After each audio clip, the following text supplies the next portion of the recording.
You good yet, brother? Good sister. We I good. Okay. Oh, we straight, man. We straight after a long hiatus. We're finally back. And it's only been 7 days. I know. Happy New Year to everybody, man. Well, you know, this is the white man's New Year. The real New Year doesn't technically start until spring. That was some African shit. But anyways, for all y'all Negroes who still believe that this is the New Year, when everything is dead, then Happy New Year to you. Right. I am King David, and I am in this piece with my homie, my main Damie, critically acclaimed, my favorite author, Rebecca Quarles, aka Lady Q, and we are the Socially Conscious St. Louis podcast. How you doing today, Becky? Everything is going great so far, now that I'm home. Thus far, everything is going good. Fantastic. So how does it feel to be back on another episode of the Socially Conscious St. Louis podcast? It feels good, man. I think we got some stuff to talk about. Yes, we got a whole lot of stuff to talk about. First, everybody, I want to encourage you to diversify your bonds. And I want you to spread this podcast near and far, here and there, because we are the Obamacare podcast. And this is some shit we started to go anti-Trump, nigga. This is a podcast for the working man. So we can save you on them podcast fees, nigga. Fuck Trump. We the Obamacare podcast. Nigga don't even like Obama at all. Man. I don't know, but it sounds good. I'm gonna get that on the shirt. The Obamacare of podcast. Podcast. You don't do that. Man, yeah, the black folks are listening, I guess. I don't know, man. Man, I don't care. It just sounds funny. And ain't nobody got that, so we gonna claim that, man. Yeah, like I say, I tried to see about getting the podcast uploaded to Google Play, and the information was so confusing. Like, I'm not a dummy by no means, but this situation had me like, I don't get it. My head hurts. I'm not doing it. So maybe one of these days I'll find somebody smart enough to tell me how to get my shit upon Google and Instagram so that we can get a wider audience than just YouTube, man. You dig what I'm saying? But, yeah, man. So my day was interesting, to say the least. Okay. Got up, and all of that was cool. Then, went down to the church. Had watched the latest episode of Dragon Ball Super. The greatest episode anime ever. Where Vegeta kicked all ass today. Vegeta kicked all ass. Fuck all y'all Goku superhero fanboys. Vegeta is the greatest superhero since sliced bread. And his Saiyan pride got challenged in the latest episode, and he got pissed. And he got like extra strong. Now he did end up getting his ass beat, but he ain't done. I can't wait till next week's episode to find out what happened, because supposedly Vegeta is supposed to be getting a new transformation. And I love Vegeta. That's my nigga. But yeah, anyway, so I was pretty stoked about that. Just want to throw that out there for all you Dragon Ball Super DBZ fanboys. And while we on the subject, man, I heard that they were supposed to be coming out with some Dragon Ball Z edition Adidas. And let me tell you why that is the biggest piece of bullshit ever. 2018, so let's just say about 15 years ago, give or take. People used to clown us for watching animes and for watching Dragon Ball Z. Like, we had a homie who could go online or find out how to order the raw DBZ movies so that we can watch them like straight Japanese audio, like no subtitles. We would just be watching it because we was fans. And for people to come out, man, and be on the bandwagon and shit, kind of pisses me off. Not gonna lie, because we've been fans. You know what I mean? We've been fans since forever. Dragon Ball Z long as hell. Huh? Dragon Ball Z been out since forever. Man, Dragon Ball Z came out in like 80. Wait, let me. Dragon Ball came out in like 87. Dragon Ball Z came out in like 90, 92. So Dragon Ball Z been out forever. We used to have to wait on the videotapes, nigga.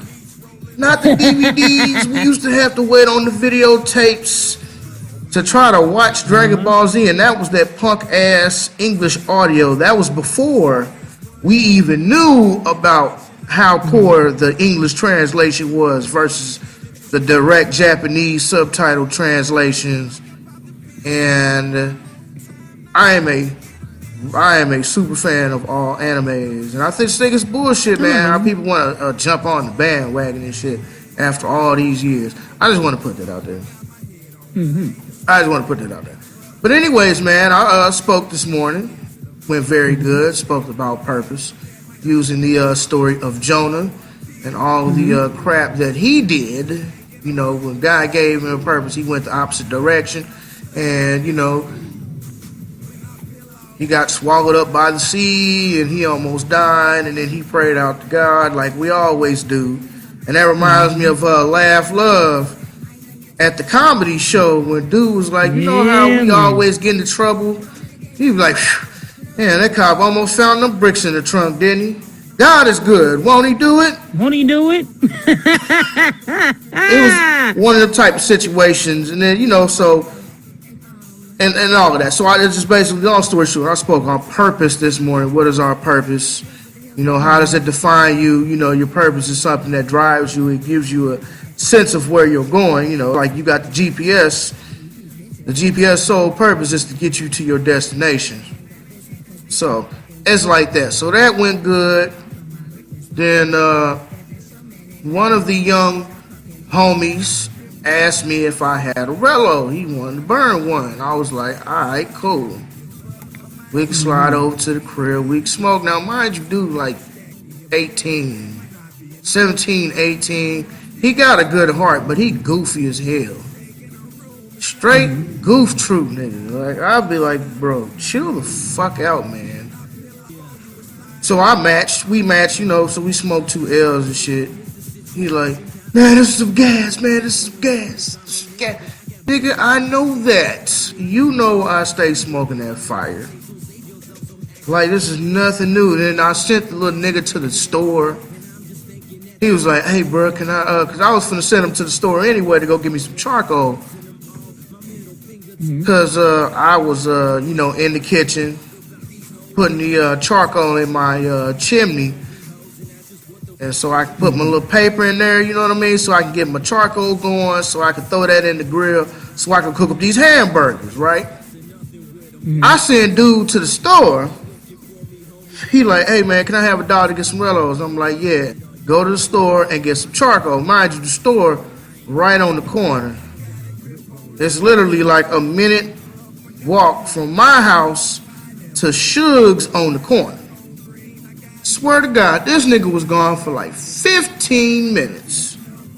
And he had my phone, because I was like, hey, bro, give me my phone. By the time nigga had walked out the door.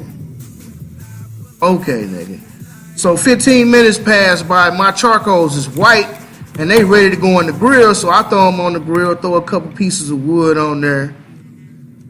Getting ready. I'm waiting on this dude. I'm like, man, where the fuck is Marlon at? I come down to the store. He down there playing. I went off on him so bad. I'm like, bro, what is you doing? You was supposed to be back at the crib. Man, I had to help these old men and these magic nigga. I don't give a fuck what you had to do, nigga. I sent you to the store 15 minutes ago, man. And here I am waiting on you to bring me my shit back so I can grill, nigga. You know I sent you to the store. You down here playing, man. I wasn't playing. I had to help so-and-so them. And the lady at the front counter was like, he was playing. He was down here singing and dancing. I'm like, I know he was. I went off on him so bad. I'm like, nigga, you bullshitting down here, man. And I had to help so and so and so, nigga. I don't give a fuck who you had to help. I sent you to the store to get me what I asked for, nigga. You been down here for 15 minutes, motherfucking playing, nigga. So he ended up coming back over. I gave him a little burger. I sat down. I had already had my little burgers fixed. Cool. Had them dressed up with some Sweet Baby Rays. And they was looking all and tasting all juicy. This nigga gonna ask me. He was talking about some, oh man, I thought one of them was for me. The fuck? Man, I was like, still a kid. Man, I was like, the fuck? Man, I straight thought one of those was for me. Nigga, no. Nowhere in this house am I gonna fix another grown man a plate. Man, you funny, bro. Yeah, I know I'm funny, nigga. Get in there, cook your own motherfucking food. What makes you think I'm gonna bring you a plate and you a grown ass man? Just goofy, man. Just goofy as fuck, man. Ain't nobody but you gotta think. It sounds like he ain't had no father in the house consistently. Cause ain't no kid with a father gonna ask you to do nothing like that.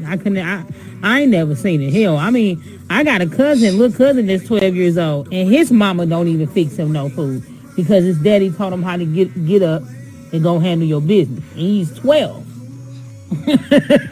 And I don't think he has, but he just a real goofy nigga, man. Especially when he get high, and then he be like, cause I stay with some pressure, so you know I'm like, okay, if I got a little bit something extra and you need it, I will go ahead and donate something to you.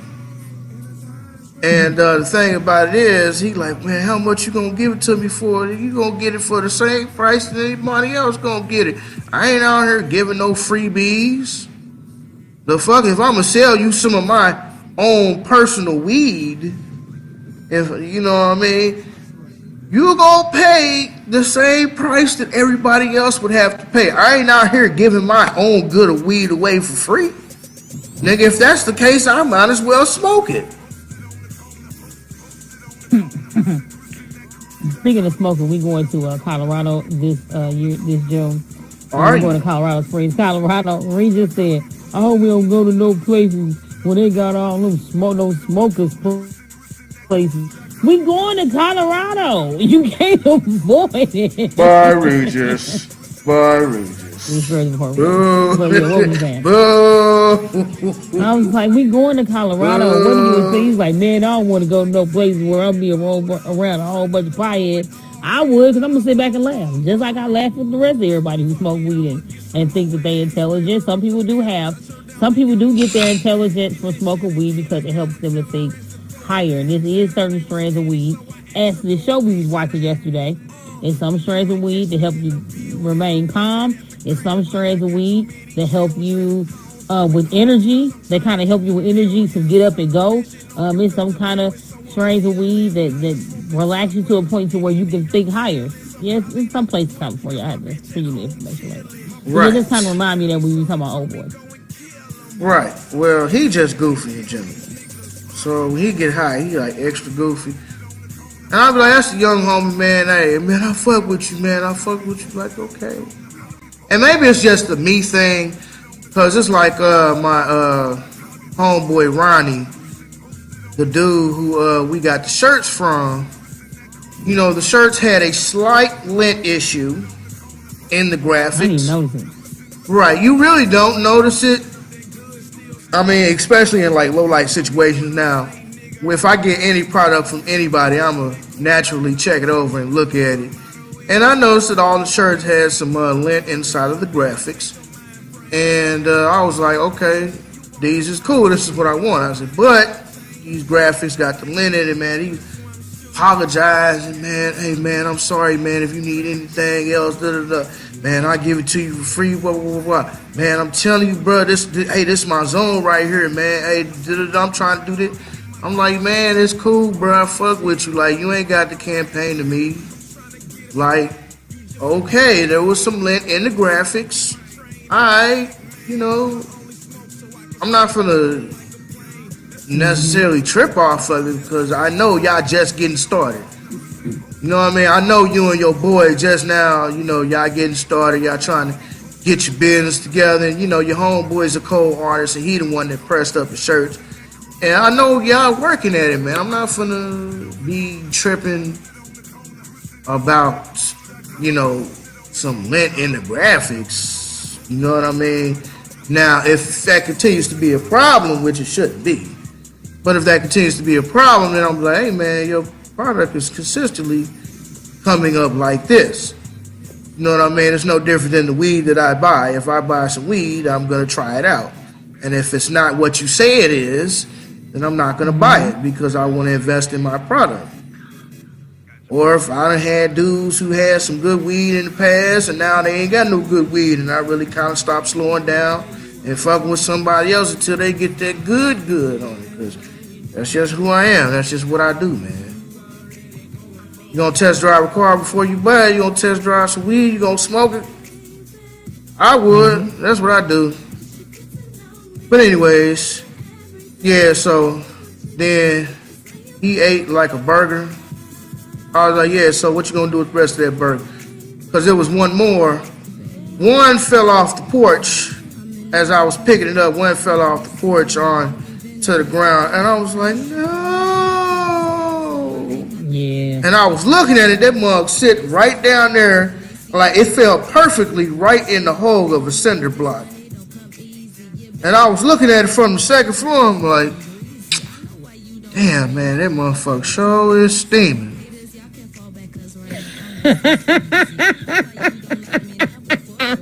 I couldn't do it. I left it sitting right there. You know me. I can't. I had to think about it though. I was like, I was looking over the edge. I'm like, It's past 5-second rule, bro. I don't care. I don't even do that 5-second rule. As soon as it hit the floor, that's it. Do I want to go get it? I don't care what it is. I was like, well, it fell in between that cinder block, so nah. If it had fell like right on the porch where I was at, I would have threw it back on the grill and burn the germs off of it, and then I would put it on the plate. But no, that was the case. So rest in peace to that delicious burger that I never got a chance to eat. Right, Regis would have did that too if it would have fell on the porch. I'm like, yeah, man, I wouldn't have ate it. I cannot. Man, it's on the floor. That's it.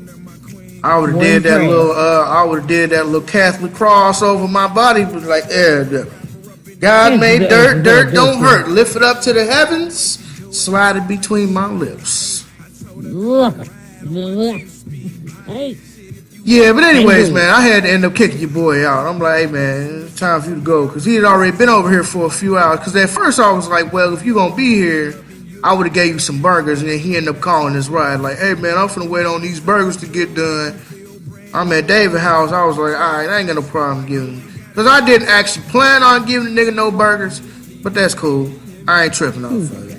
I ain't going to be stingy, especially when I got like 3-4 extra big-ass packs of hamburger in the freezer anyway. I ain't necessarily gonna trip out for that.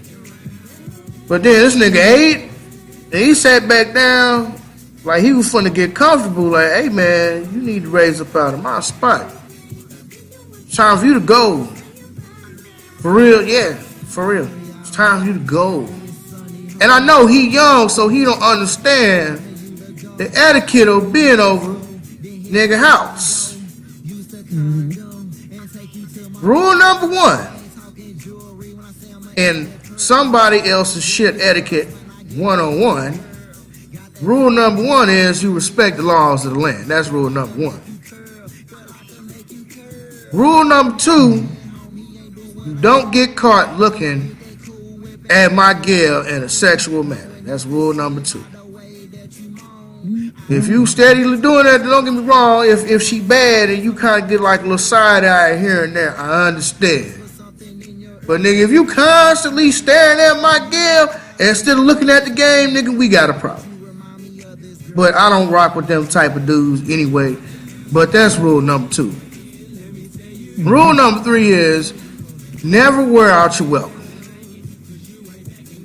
Somebody let you come over, play the game, watch TV, feed you. You went over there for 2-3 hours, man. You done smoked a couple blunts. You feeling good. You full. Now it's time for you to go, nigga. Do not wear out your welcome. Mm-hmm.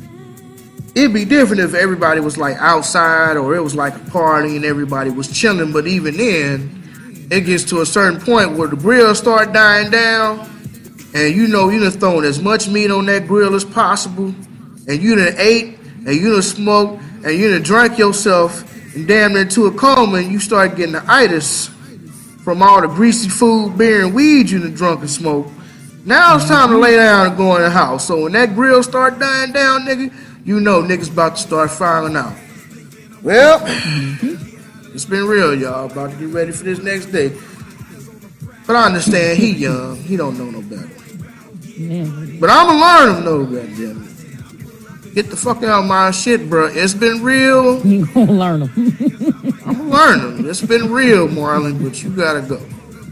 Besides the fact, man, he be talking all the time. And I want you to hear my raps, man. I'd be like, all right, that's cool, brother. I heard your raps now, you know. And dog, he can rap. He got some nice little songs, but then he be wanting to keep going. This motherfucker want to do a whole concert. Like, hey. I guess he ain't got no strong male influences in his life. That or he really want to pursue something and he don't know how else to do it. He just ain't got that connection. So I think it's a combination of the two. It sounds like. I mean, he just so excited to have somebody in his life. I guess he don't really have a father figure. That's cool, bro, but kind of fucking up my vibe. I got that real mellow, chill out type of vibe, especially when I'm smoking. And when you constantly just yapping, rapping. Then you rapping, then you talking shit to the game, and then you just steadily talking like, bruh, shut the fuck up.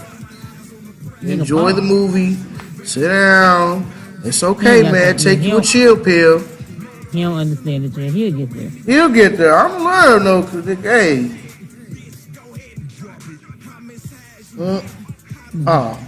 So, your boy Corey Holcomb. Yes. So. Him and Laugh Love, man. Them niggas is hilarious. When I say I had the worst headache, and I laughed until my head stopped hurting and until my head started hurting again. Like, even when I went to my cousin's house to tell them how good the shows was, I couldn't talk about it.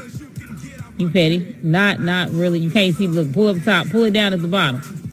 Pull the red shirt. There you go. Then pull the sweater up. You tried. Jesus. Something was a side chick. Jesus' mama. Corey Petty. He found the whitest nigga he could find to put this on nigga found the whitest Jesus ever. Jesus spot was a side piece. That nigga got on lipstick and everything. Yeah, but first of all, let's get some context. Laugh Love shirts. Right? And Smart Ass University. I got the other one. Won't he do it? That's the one I got. Yeah, man. So, we went to this comedy club to see Corey. This is both of our first time being at the Helium Comedy Club out there by the Galleria. We reserved our tickets. And it's a good thing we did reserve our tickets because we had a table to sit at instead of like way in the back of the room, which the comedy club was really small anyways. Even Corey made mention like, oh, this motherfucker ain't that big. And it was really kind of scrunched up and tight. Like, if I had to use the restroom, I would have been fucked. And that's why I had already decided beforehand that I was not going to use the restroom until the show was over because it was just so tight. So the atmosphere was cool, but at the same time, like, you need more space to, you know, like, people just so cool, damn crowded. Like, you can't even get up and move. You couldn't even laugh. Rubbing elbows. You couldn't even laugh that hard without hitting the person behind you. Me and the guy that was sitting in front of Regis, we was constantly leaning and bumping on each other from laughing so hard. So yeah, we was literally in that joint like rubbing shoulders, like elbows. Right. So, but yeah, and then the Helium Comedy Club, unbeknownst to us, we thought our reservation came with dinner. Well, no, their dinner was separate. And then once you get into the showroom, you have to have a 2-item minimum on the showroom. Whenever you enter the showroom, you got to have a 2-item minimum. And their excuse was, well, the comedians get all of the ticket sales, and we just, we only make profit off of the food and drink. That has nothing to do with me. The type of contract that you made between the owner and promoter and the comedian has nothing to do with your customers, and why make your customer service suffer for that? If you have good food and drink, they're going to order more than 2. But I feel like you know that your food and drink ain't hitting on nothing, so you're trying to make everybody purchase 2 of everything. Should just did what me and Regis did. We got coffee, nigga. 2 coffees a piece. And I had a brownie. Was a shot of coffee, and it was $3.50 a piece. Right. I had a brownie, which was alright, I guess. And I had this drink that was supposed to be a mixed drink. It was like blue raspberry Kool-Aid and like coconut juice or some bullshit. Like, man. When I looked at that drink, I looked at it and I was like, that drink ain't right. That drink is not right. Drink had like no alcoholic content. And I don't even drink like that, but it just so happened that we was out for the evening. And I will drink mixed drinks when I'm out, with the people. You know what I mean? If I'm at home, I'm really not going to drink because I'm not the type of person. I'm more of like a social drinker. Mm-hmm. So Lil Tiki Man was on point. Fuck with the Lil Tiki Man. Yeah, but that bullshit in the Helium Comedy Club, monkey ass, which I feel that's bullshit anyway because most of the people didn't even come down to eat. Nope. Most of the people ate in the show. So why would you do that? It was only me and you and Regis who went up there to the other restaurant and ate. And that food was fire. Man, that swordfish was delightful. Fire. That food was fire. That swordfish was on hit. Swordfish was fire. The crab cake was fire. The salmon was fire. The asparagus was fire. Regis killed. And the crab cakes was fire too. Beer chicken. Yeah, Regis did smash that beer chicken. Even Regis laughed. Regis got out of his little shell and laughing. That nigga was laughing. He was crying laughing. I had Regis laughing. I never seen Regis like. Don't get me wrong. I seen Regis laugh like that one other time. Like when I was talking to him about somebody else. And he laughed till he cried. And then this one other time. But I ain't never seen him consistently laugh. Like, Regis is very private and very, I won't say he's necessarily conservative, but he's very private. Uptight. In the sense of, yeah, whatever. But, like, high I didn't strong. think he was going to laugh at none of them jokes. That's why I had to prepare him before the show. I was like, hey, so, Corey's going to make a lot of abortion jokes, right? And he's going to talk and make a lot of gay jokes. And he was like, oh, it's fine. I already know how he is. I know what to expect. I'm like, no. So listen to what I'm saying. Like, sometimes when I listen to the 5150 show, he'll hear it and he'll just start laughing. He was like, that dude is stupid. And then sometimes he'll listen and he'll be like, what does he be thinking about? Like, who thinks of some of the stuff that he says? You know what I'm saying? But I was surprised that he laughed that much. Like, I was 100% surprised. I'm still surprised that he laughed that much. That nigga laughed till he cried. He was in tears. And we was talking about that on the highway. Going over some of the jokes and just rethinking stuff. And he was like, when he made that joke about Magic Johnson, he was done. When he made that joke about Magic Johnson's son, about his booty hole being blew out. Oh, yeah. Woo, man. How do you make that noise, bro? That nigga sat down. I knew he was gonna do it, but you couldn't. It was like, oh my gosh.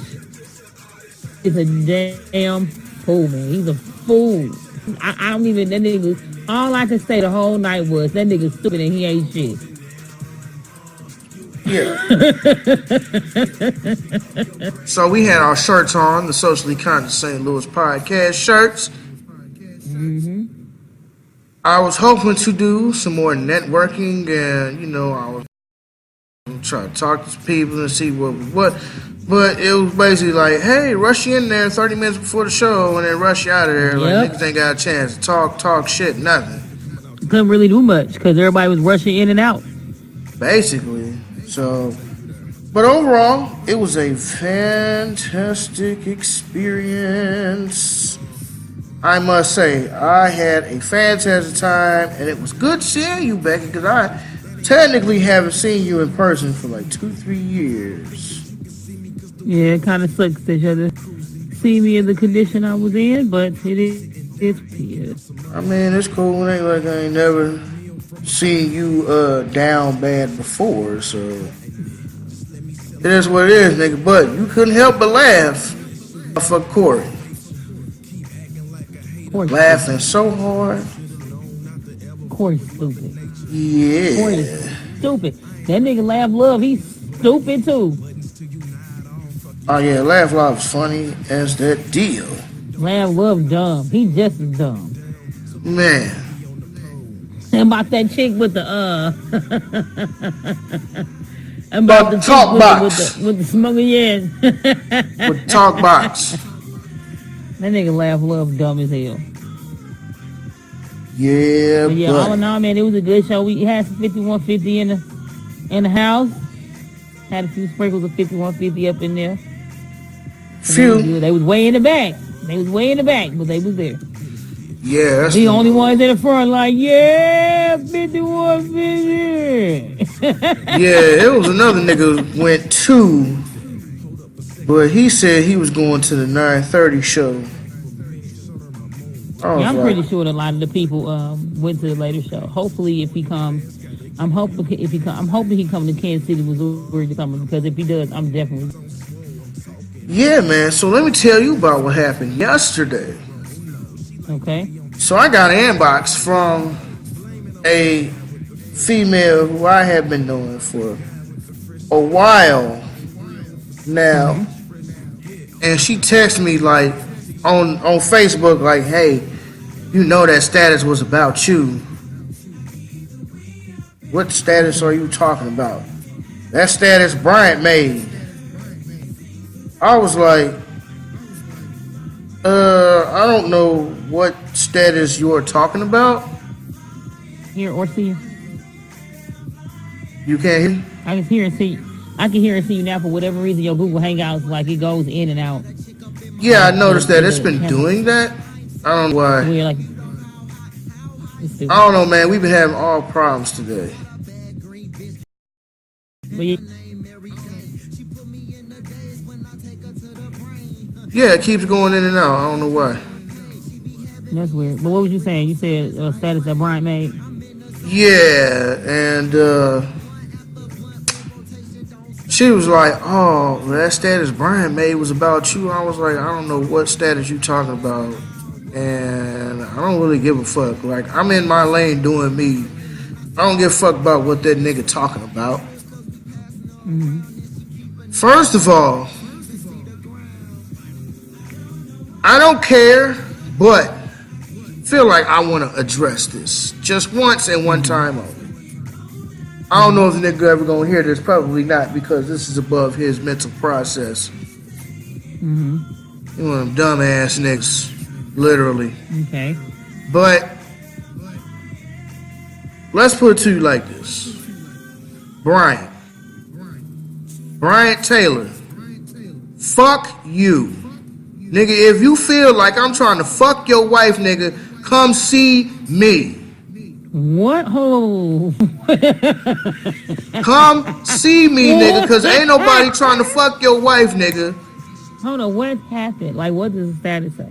The niggas put a status talking about some, I don't know what it was, like, man, it's something like, we all know that you. Let me go to the Facebook, nigga. I'm finna go to the Facebook right now and tell you what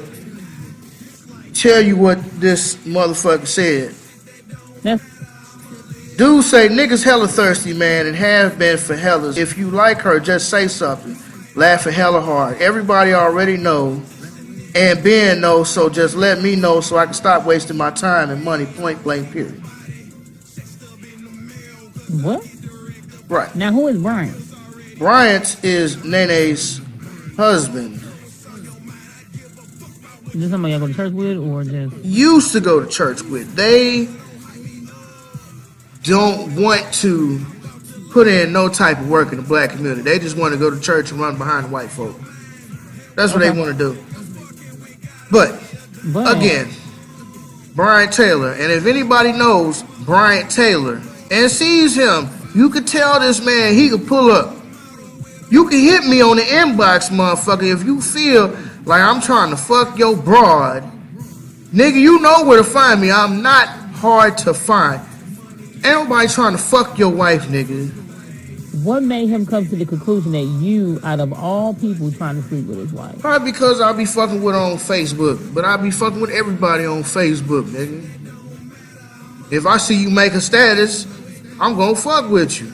And I basically be fucking with her, just be kind of joking about how much of an ain't shit bitch she is. Just to be honest.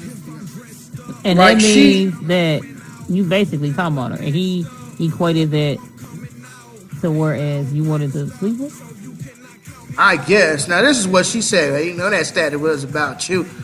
I don't give a fuck. I don't give a fuck. What's going on with this Skype, man? This shit is going in and out. Yeah, but anyways, man, I don't care. You a nothing ass nigga. You a motherfucker. And I hate to do this, man, but niggas need an old fashioned G check from time to time. So let's just put all the receipts on the table. You a 30-year-old waiter at Steak and Shake, nigga. You not a manager. You not an assistant manager. You not a store manager. You motherfucking 30 years old, making goddamn below minimum wage as a waiter for Steak and Shake. Don't you dare think in my life that I want anything that you got, cause you ain't got shit. You ain't about shit. You ain't never been about shit. Ever since I known this dude, he ain't never been about shit. You let these motherfucking white people gas you up like you somebody. But these the same people who had these niggas not taking baths, not telling them to comb their hair and work on their hygiene and shit. And that nigga hygiene still trash. He a whole grown ass man. But I don't want to fuck your broad. No. Maybe if she used to give it to me for free with a Kush blunt or something, but other than that, bro, ain't nobody trying to fuck your bitch. Not at all. I know niggas who have fucked her while y'all was married. She be in every dude face every chance she get. I swear she act like she's single. Don't work, she get a little special check. She don't work, ain't trying to work, can't remember the last time she worked, and ain't trying to do nothing with her life either. We cool. I'll fire up with you. But hell, that's about it. You think I want what you got? Nigga, please. You ain't shit and you know it. Your whole situation ain't shit. Your wife been fucking other niggas for years while y'all was together, before you got married, and after y'all got together while y'all married. But I want your wife, nigga. You not even mad enough to challenge your bitch about sleeping with these other niggas, but you want to make statuses on Facebook as a 30-year-old grown-ass man. You want to make some bullshit-ass childish status on Facebook trying to call somebody out instead of just calling the perpetrator out in the face. Nigga, you know where I'm at every Sunday. We Facebook friends, nigga. You can shoot me a message. You can get my number, nigga. If you feel like that, you can come holler at me if you really think I'm trying to take what you got. Nigga, please, it wouldn't benefit me at all to sleep with this man's wife. And he think I want what he got, nigga, please. I don't want no basic bitch. And they can get mad, I don't give a fuck. You can unfriend me because we really not that much. We really not friends anyway. We Facebook friends, but we don't fuck around like that. She a basic bitch. And you think I'm a fuck with a basic bitch? I'm a boss, nigga. I don't do that shit. No. Not at all. Picture me rolling, nigga. That's all the fuck I gotta say about that. I am no longer gonna address the situation anymore. Because that was some bullshit. Thinking that I want what you got and you ain't got shit. Nigga, my motherfucking 1-bedroom apartment and everything that I got going on is way better than what you got going on, bro. You ain't even trying to do nothing with your life. And your wife dog you out, bro. Your wife talk about you like a dog.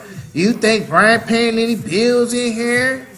He work for Steak and Shake. That little check don't cut no bills around here. You and your wife dog you out. The only reason why she still with you, simp ass nigga, is because you coughing up that check. While she lay at home and you be at work, she be fucking other niggas. Anyways, just had to put that out there. But let's get on these fake Christians, man. Hold up. Before we get on these fake Christians, let's get on these fake, funky, phony ass feminists who are boycotting this this Black Panther movie because Michael B. Jordan is allegedly dating a white girl. Hello, Becky? Becky, I can't hear you. Hello?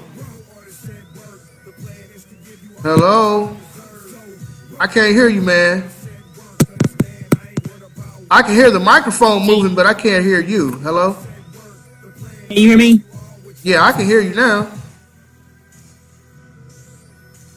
Hello? Okay. Okay, hello, I'm here. Yeah, I can hear you now. I don't know what happened. I can't hear you no more. The audio keep going in and out.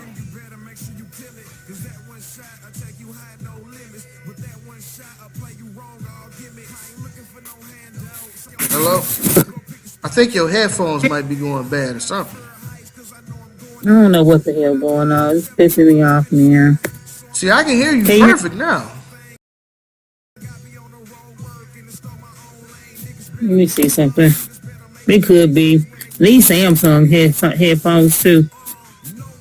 Well, I should have hooked up my other headphones that had the Bluetooth on them. Right. I can hear you good now. Hello? See, I can't hear you at all. I don't know what you're doing, man. But I can't hear you. Hello? Kind of, so it's going in and out. I think you need to take them headphones out. I ain't got them in no more. Ah. I took them out. I can hear you now.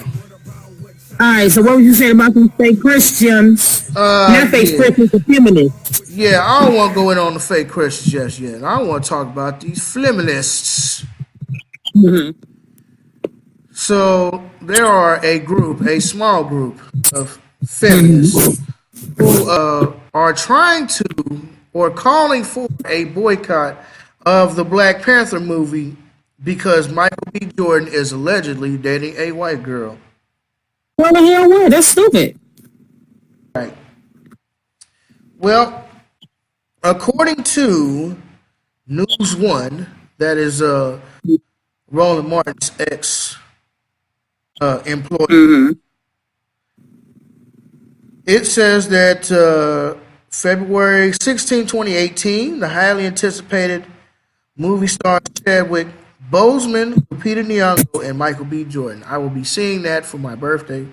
Even though my birthday is the 3rd of February, when it comes out, I'm going to be seeing it. Just putting that in the universe. Go see it 6, 7, 8, 9, 10 times if that's what I feel like. Anyways, Twitter has been on fire about the film for months, but there has been allegedly been some side eyes about Jordan and his dating history. Right. Back in 2015, Jordan was rumored to be dating Kylie Jenner and said this: "They see white and black. I don't. Kendall's a friend of mine, you know. I don't like her like that. I don't know her like that well, but I know her enough. People's perspectives on that is what it is. I don't fucking know. I don't live my life to make other people happy. It's so weird though." He also added, "A lot of black fans were feeling like, oh my God, he should have been with a black woman and that whole thing. I get it. But on the other hand, it's like, relax, you know, it's 2015, okay? People can like one another, not necessarily from the same history or culture or whatever the fuck it is. It's just a new world, you know what I mean? Many people interpreted Jordan as saying he doesn't see color, which is strange to centering black for some of his core fan base." After tons of backlash, Jordan released a statement to Essence.com, which read in part, "My fans who are women mean the world to me. This is especially true of black women who as a group have supported my work long before my name. I deeply regret and am ashamed that I said anything to disappoint and disparage them." He also wrote, "Although some of what I said was taken out of context, I take full responsibility for the interview, and I apologize for the hurt and confusion it caused. This has been an important lesson for me. I humbly ask my fans to grow with me as I learn more about myself and the industry. That said, the side eyes from many of the black community never stop." Fast forward today, Michael B. Jordan allegedly has a girlfriend who people believe to be white, a girl named Ashlyn Castro. Here is the picture of them together, but no confirmation of them. So she don't necessarily look white. She looks to be more of the Latino side of the game. I don't know if you can see it, Becky. Go over a little bit to the other side. There you go. She's cute. She looks to be more Latino than she does white. She was like, who gives a damn? Like, so what? As long as it's organic, like these. First of all, you already know I don't care for feminists. I can't stand them hoes. They get on my damn nerves. But like, come on, black people, like, who gives a damn? You know what? You know what's funny? It's funny how black men, if a black man dates a white girl, then they are sellouts. But if a black girl dates a white man, like, girl, you moving up in the world. What the hell is that? Well, what's the problem? Like, I don't understand. Like, as long as it was organic, fine. Like, as long as you ain't just like, oh, I hate black chicks. Like, you hate your own people, and you saying and making disparaging remarks about your own people, I can give a hell less. Honestly, I can give a hell less. Whoever he chooses to date is his opinion. It's what he wants to do. And not his opinion, but his business. Like, you hoes need to get a life to find something else to do. But a boycott a freaking movie that a lot of you hoes gonna go low key through anyway. Niggas ain't finna lose no sleep because you hold up in arms. Because if the right white man came to you, you gotta be all over it. Let's just be honest. Right. That's just my opinion on that. Right. Well, they on some bullshit, like you just can't find nothing else to do with your time. Then to complain about some shit that doesn't even matter. So what? He's dating outside of his culture. People are like, oh, he doesn't see color. Like, it's not what he's talking about. It's called context. It frames the situation. He was saying, I understand, I like black women, but I like to date anybody who I feel a connection with. you know, that's a whole crock shit. You know, the feminists.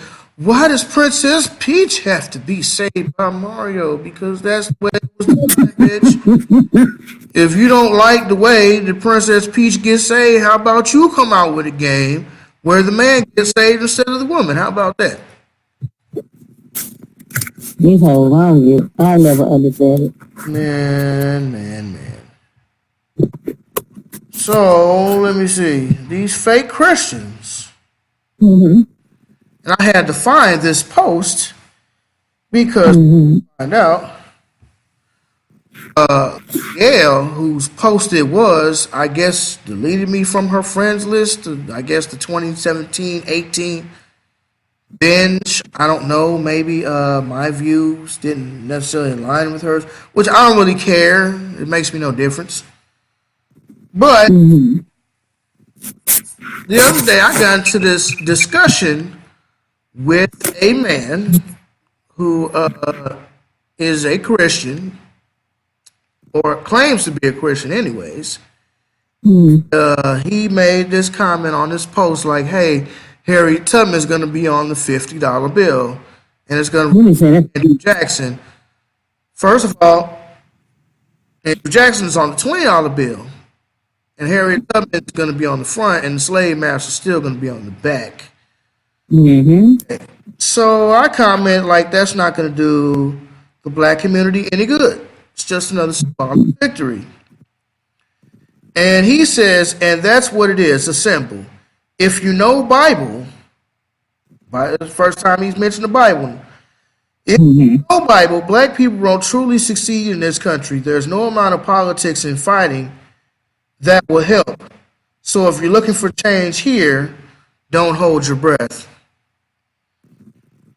So I responded to the dude by saying, I create change. I don't look for it. If we came together as a community and practice the 7 principles of Kwanzaa, we can succeed. It starts on the grassroots level. And he responds, he says, not in this country. They won't allow that. You are governed under white supremacy. You could be as pro-black as you want.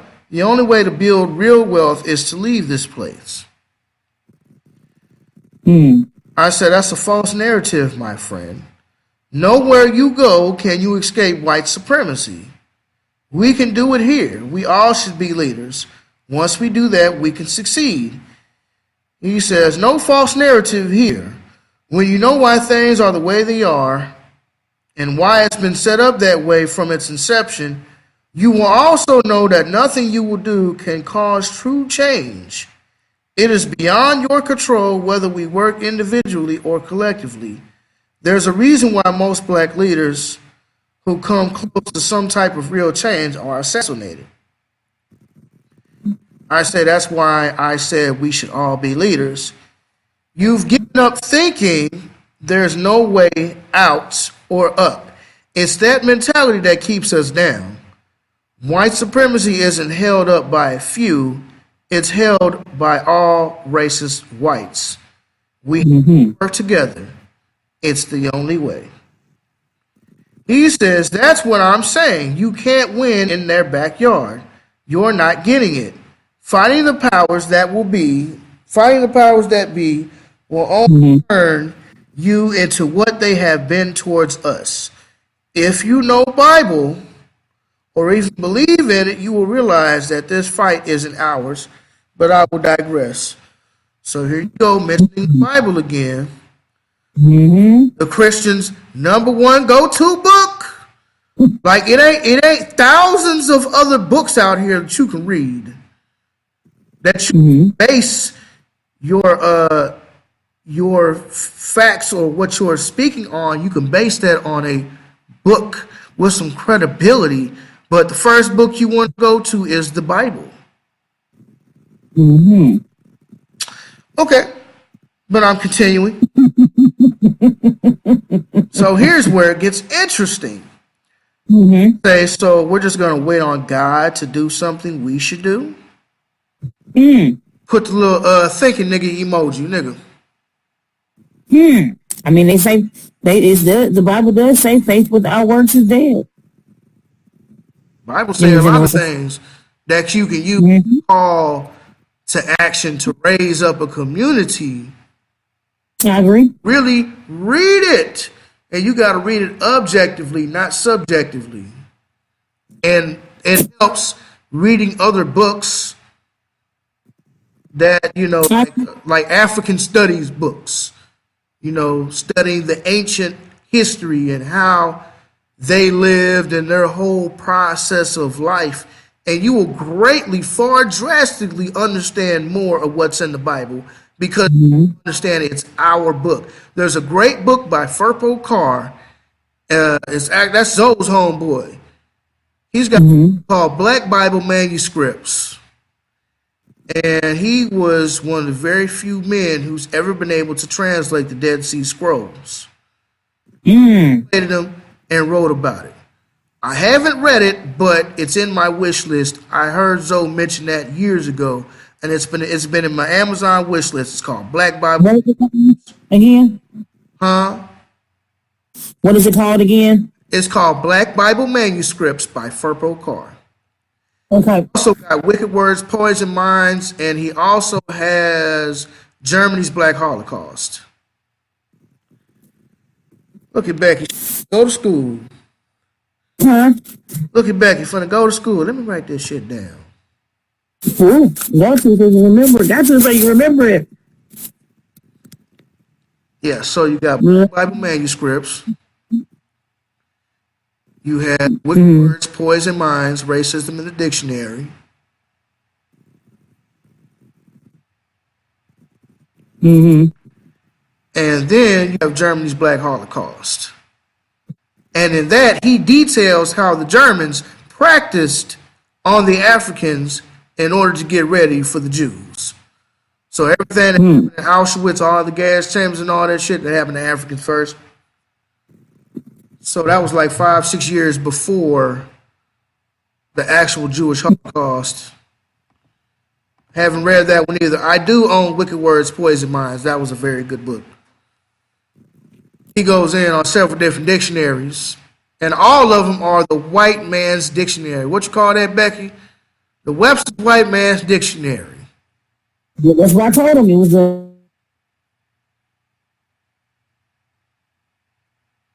let's say, this shit is free. yep. Repeat that. I don't know why. This No, that's it. I told him it's your Webster's White Man Dictionary. That's correct. So back to the story at hand. Going in Christian or fake Christian. So I asked him, I said, so we're just going to wait on God to do something we should do? You ask questions, trap them in a box. He replies, not saying you shouldn't protect you and your family, but if you want to fight a system you were forced into, controlled by a group that basically runs the world, so be it. So, didn't you just say that you could only build wealth by moving out of the country? But you say that this is a group that basically runs the world. So if these are the same people that run America, how you think you go build generational wealth by leaving it? I just want to know. So he's already contradicting. Okay, so this is where I really got him. I said, so basically what you're telling me is that the God you worship is less than men. And I put up the thinking emoji again. Dude says, you don't have to believe in him, but you have to obey the laws of the land. And if your pro-blackness is enough to fight off the system, more power to you. I hope it works out for you. Just share human will and intellect isn't enough in this fight. So I hit him with the scriptures. Now I'm going to use your book as a weapon against you because I know this book better than you do. So I hit him with the Philippians chapter 4 and verse 15, first verse 13. I said, if you believed in your creator, then you know this, have a great day. And Philippians 4:13 is, I do all things through Christ who strengthens me. Now, I did not say that. I didn't say that. You said that. Well, if you know Bible, if you know the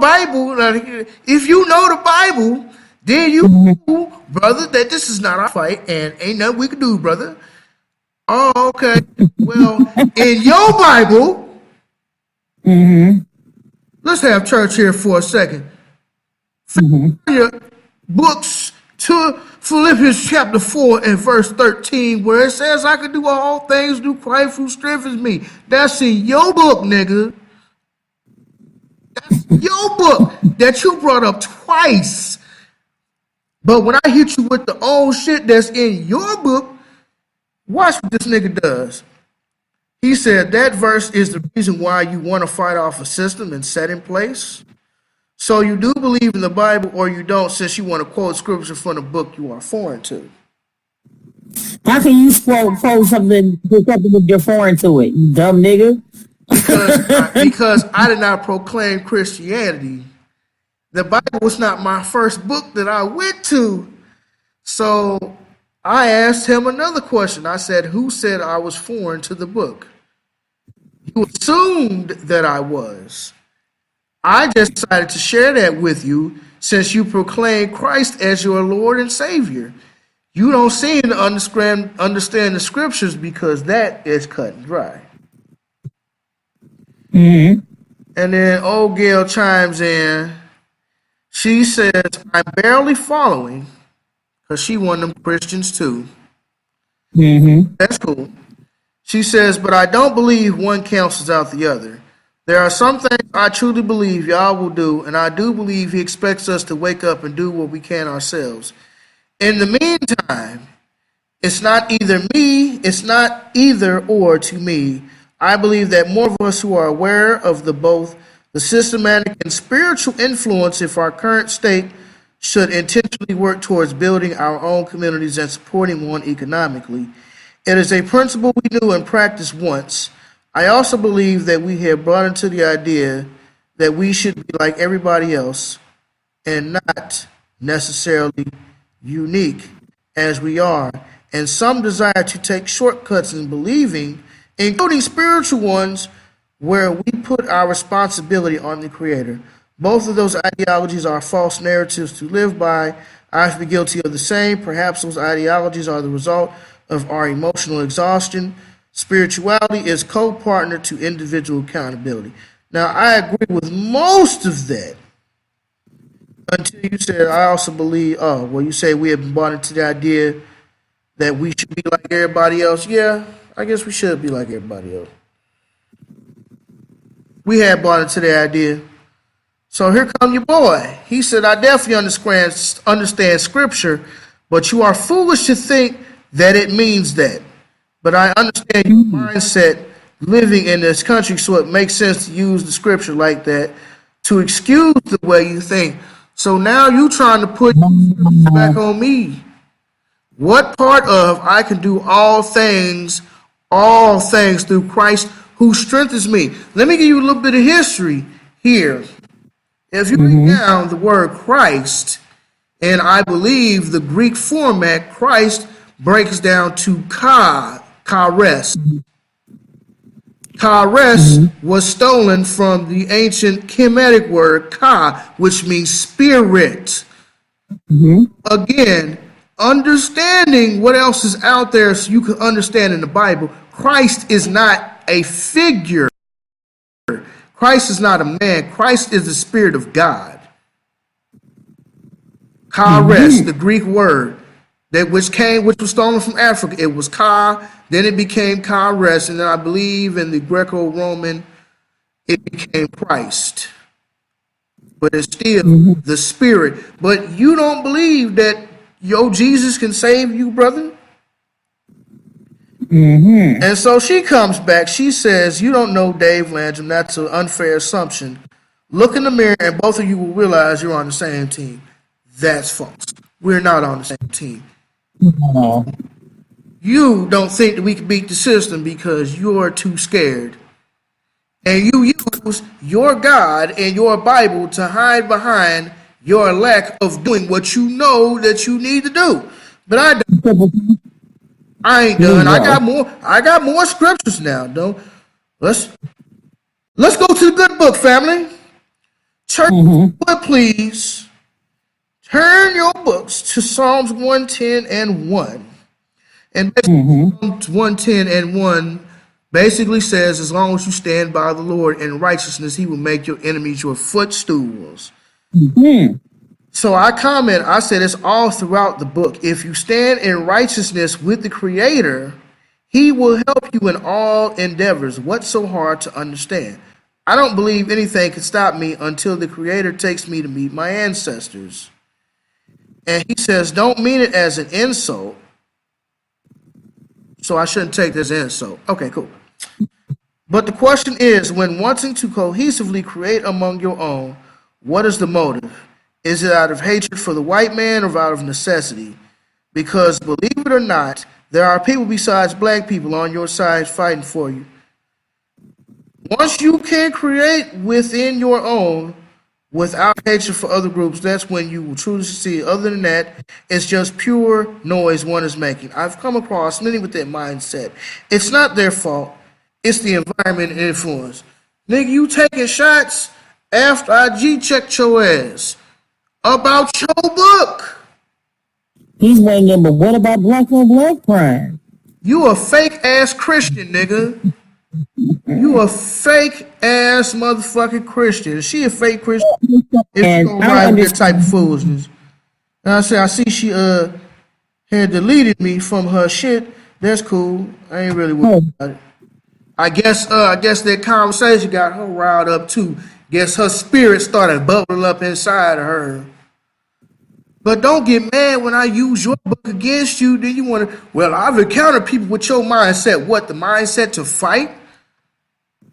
The mindset of, I believe that my Creator will protect me as long as I am doing everything that I'm supposed to be doing. I believe my Creator will protect me in banging on the beast. That is what I believe.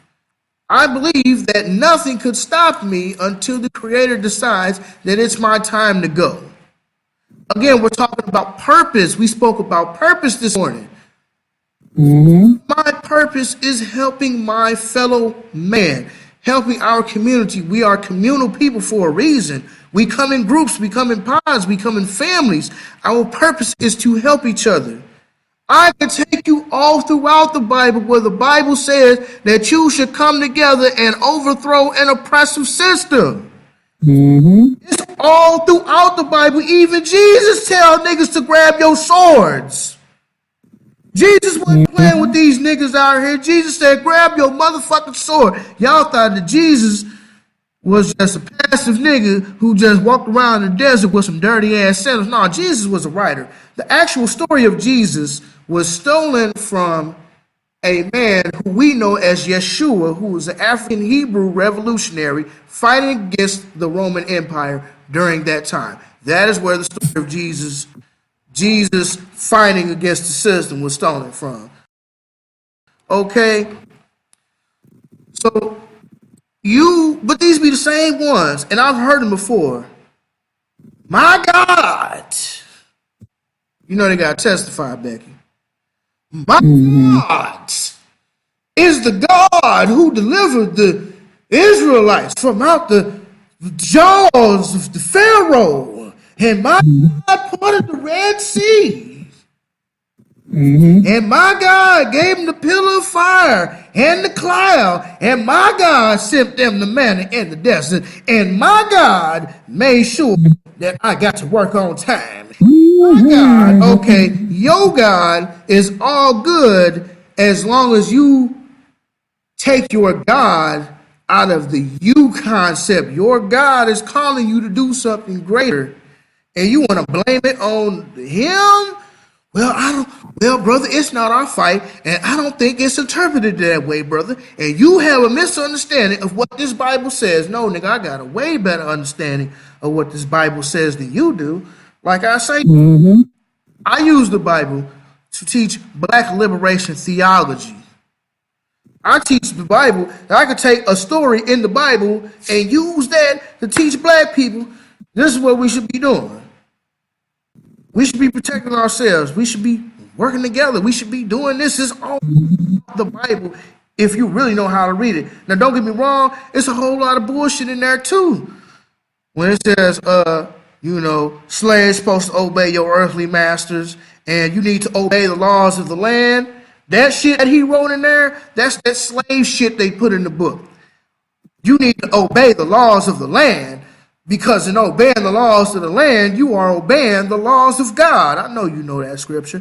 No, no, that's some shit your white man put in that book. Oh, yes, sir. Yes, sir. Oh, I don't want to buck the system, master. Oh, Lord, I'm just so happy being a product of nigga. I hate you. Oh, I never read the Bible for myself, master. I never think about changing your system. And I think that's the white supremacy, master. Let me just throw this saying down. I think there's a lot of issues that people have with Christians is because they are self-proclaimed Christians and they say they love God and they love Jesus and all this other stuff, but you have not read a text in this book. You just believe what somebody is telling you. I think it's more of you read it, but you don't have knowledge to understand. Because first of all, you're reading it subjectively. You're reading it like you were there living in those times. You can't read the Bible subjectively. You have to read it objectively. And like I say, you have to get other books and you have to read and study other books in order to truly understand what's in the Bible. You could clearly read that God created the heavens and the earth and he made man in his own image. Okay, God said, let us make man in our own image. Well, you think that Eve came from Adam's rear, but when Adam and Eve were created at the same time. When God said, let us make man in our own image, he made man and woman as one. It was just he made the man first and then pulled the woman out of the man. It's basic scientific understanding. When you are born, typically you share, not typically, you share the same sort of partial body parts. Like, the penis is actually a clitoris, and the clitoris is a penis. It's just depending on the hormones and stuff that comes in. When the hormones start to kick off and this baby is supposed to be a boy, then the clitoris becomes a penis. If the hormones or whatever decides that this is supposed to be a girl, I know it sounds funny, but the clitoris, yeah. I mean, everybody always says that a clitoris is basically a smaller version of a penis. Right. It's basically when you're first conceived, you're basically kind of unisex. And then as your child starts to develop, then they start to get the characteristics of a man or a woman, and their body changes based off of whatever information that's coming into the placenta and growing that baby. So we are chromosomes and stuff like that. Right. We are one creature. You know what I mean? You read in the Bible that God says, I give you dominion over all the plants and the animals and everything else. It didn't say nothing about man having authority or dominion over another man. It don't say that. It don't say that nowhere in that beginning scriptures of Genesis. But you wouldn't know that because you've never studied anything outside of the Bible to help you understand what's in it. You don't understand the culture. You don't understand that the difference between virgin now and virgin then. Jesus was a virgin, but their Their virgin has a different meaning than our version.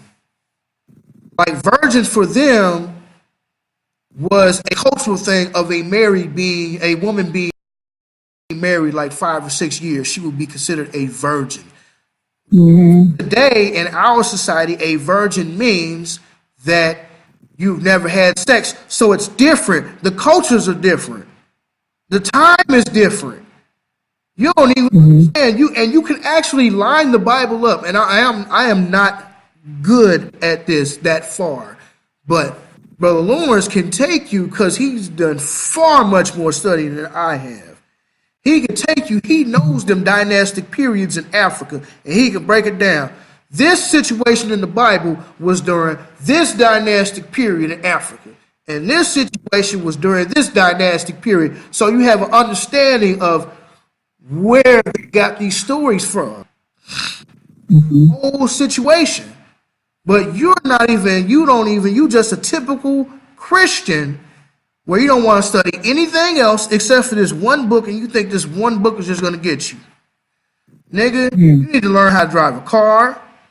You need to learn how to drive a mid-size, a full-size, a truck, a Suburban, nigga. You need to learn how to drive all of that. You can't go to the store and get the U-Haul box truck and think you just fun to drive it down the road if you don't know that you're supposed to leave extra room when you turn, or you know what I'm saying, you should drive in a slower lane. You wouldn't do that unless you've actually taken the time to drive or learn how to drive this U-Haul box truck. You know what I mean? And like I said, I call you because you don't believe in shit you telling me. You claim that you know God and you love God and God is this and God is great and I can do all things and I can do this. But the minute I use your God to call you to action, it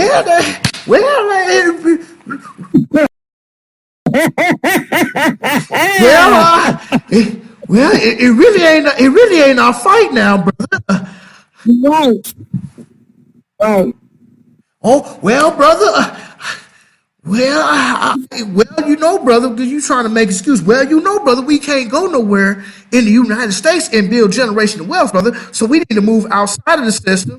Well, you know, the entire world is dominated by white supremacy. Well, that's what I'm saying, brother. It's not our fight. And Lord God Jesus, the moment I use your book against you to call you to action, you want to get scary.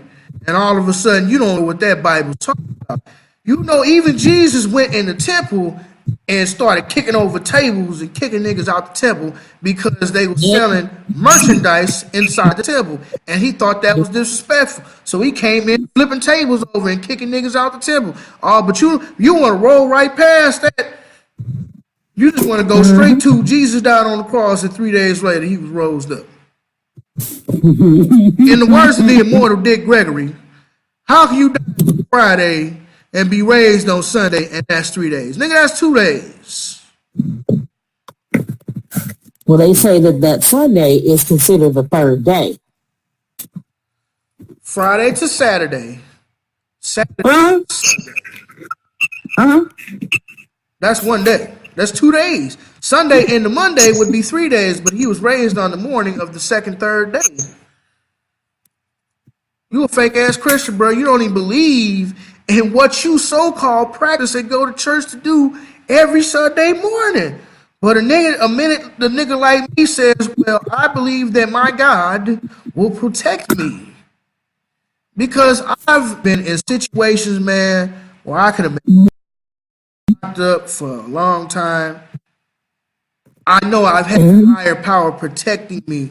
I've walked through Pine Lawn. Pine Lawn is a blood neighborhood. I walked through Pine Lawn and had gangbangers run up to me, man. And I'll be like, look, bro, it ain't even like that. I just like the color nigga. I'm finna go to my homeboy house. But that could have been an ugly situation. Yeah. I've been in situations where I know there was a higher power looking out for me. So do I think that same higher power will not protect me when I'm doing something righteous? You know this system is evil. The Creator did not create this system. He didn't create a system in which everybody was supposed to have everybody up here supposed to have all the money, and then the people on the bottom, and then the poor people, and then the really, really poor people. What kind of God would create a system like that? I'm just asking these questions. What kind of creator would create a system like that to where this group of people was created better than this group of people? You wouldn't be much of a God, would you? You'd be a biased God. And if you was a biased God, could you really call yourself a God? Because God is supposed to be neutral. You ain't never studied anything outside that little raggedy ass Bible that you've been reading the same shit for 30 years, and you still don't even know what's in the book. That's You know how it is? going on them fake ass Christians. What you think? Huh? Say what you think. I think that whoever that nigga is, he gonna make sure whatever post you on, he gonna stay away from it.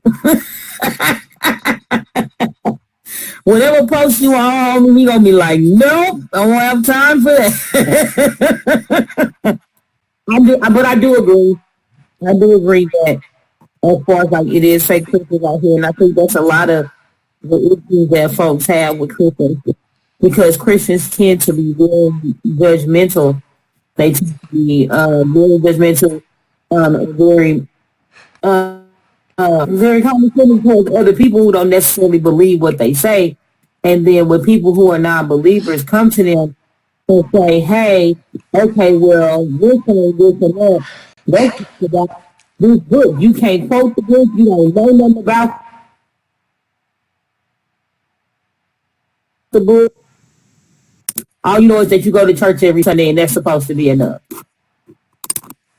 Like my old dude used to say, you riding the pew straight to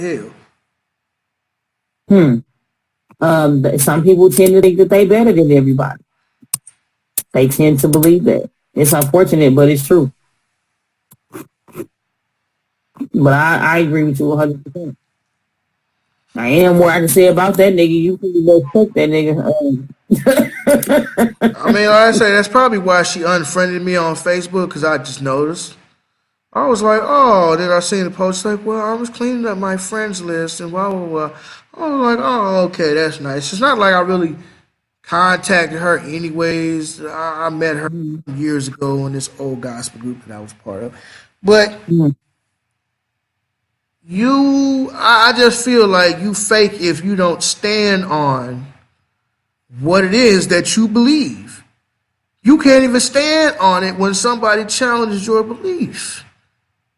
I stand on mine.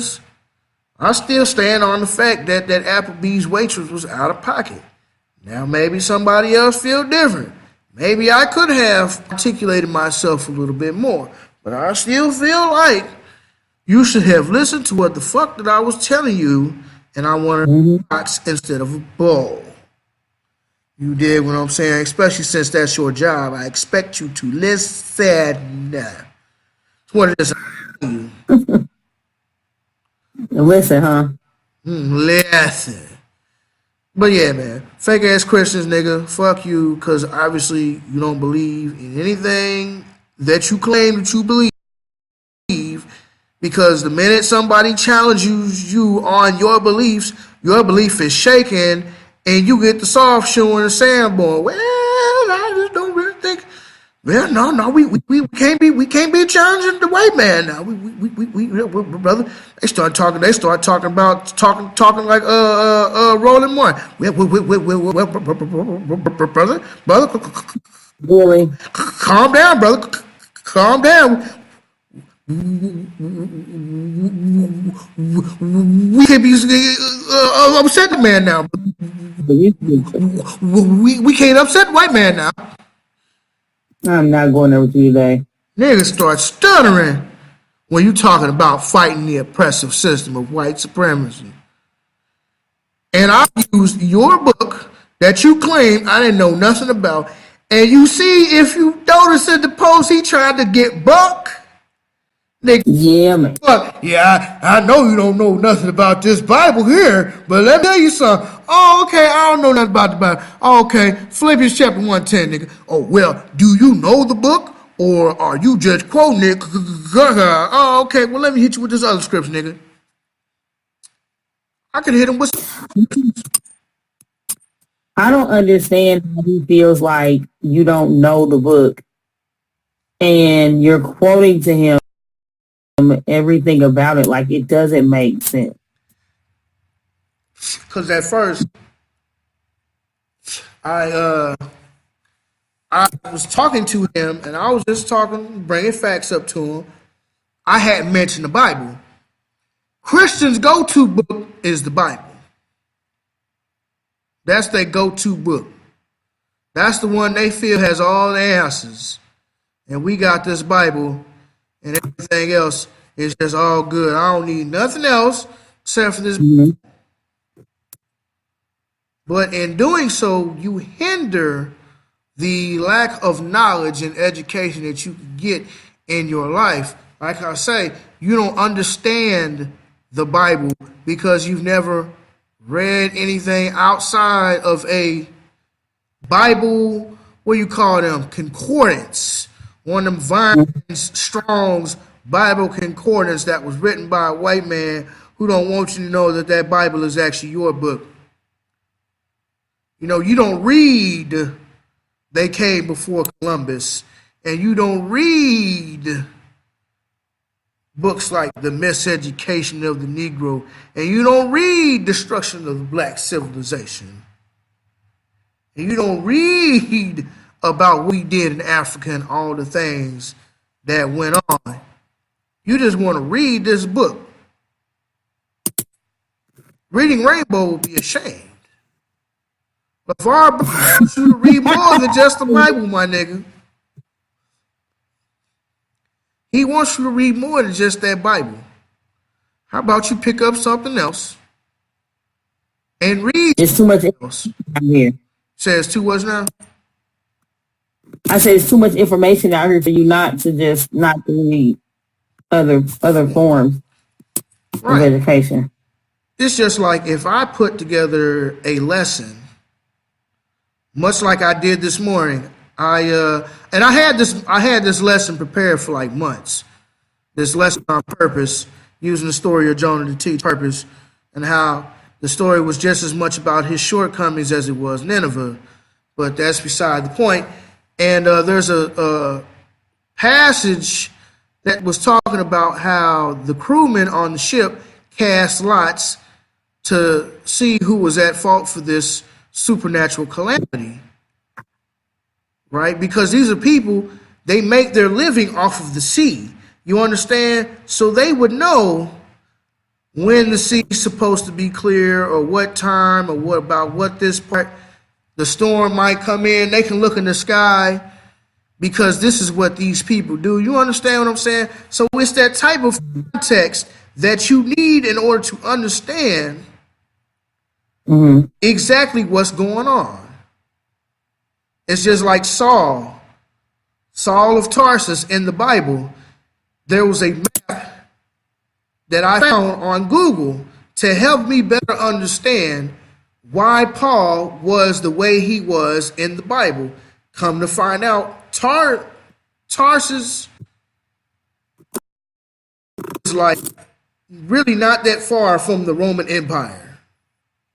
It's really not that far. So I'm like, okay, now I understand where Rome is up here and Tarsus is down here. I understand why he was a Jew, but he was of Roman nationality.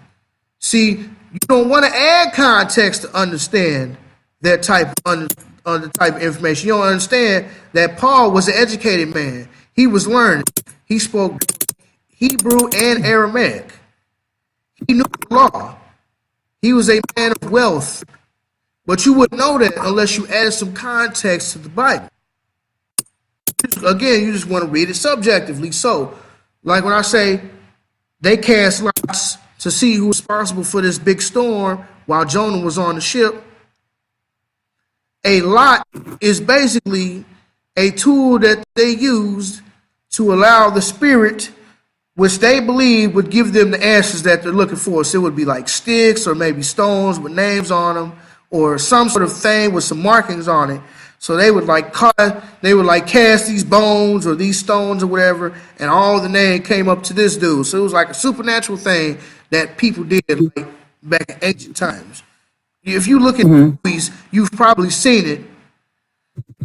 Like there's a scene in the 13th Warrior where the dude who's the Arab, Antonio Banderas, goes up to the north and he meets these Vikings, and one of the little Viking elder spiritual shaman lady was in there, and she had like these bones, and she's chanting that she's got these bones, and then she throws these bones out into this like this rug made of like animal hide. And she's sitting here reading these bones. Well, that is what casting lots is. So again, this is the type of stuff that you see in movies all the time, but you don't recognize it because this movie's got a lot of trickery in it, man. I just say that, man. Context, context, context, context. With context, how can you frame the narrative in which you are trying to define? Without context, can you really define it? Any questions, concerns? No. All right. So, I think we'll save your situation for last. Whatever. Because that's pretty interesting.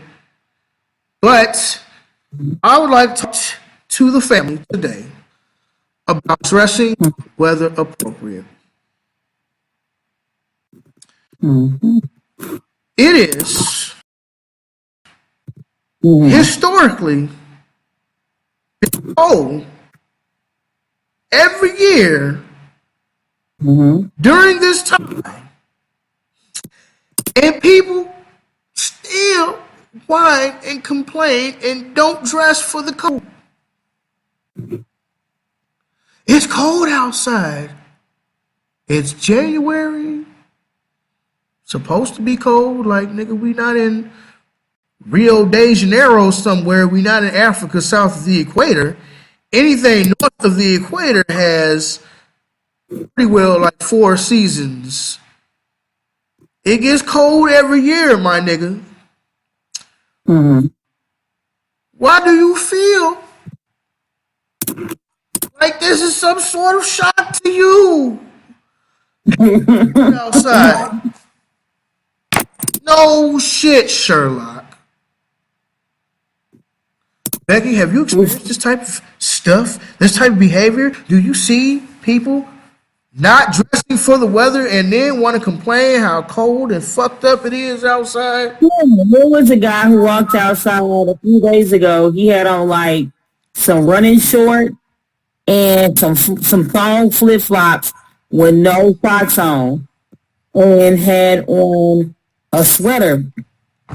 And he was, oh my God, it's so cold. The snow was getting in my shoes. And as I was walking past him, I just tapped him on the shoulder.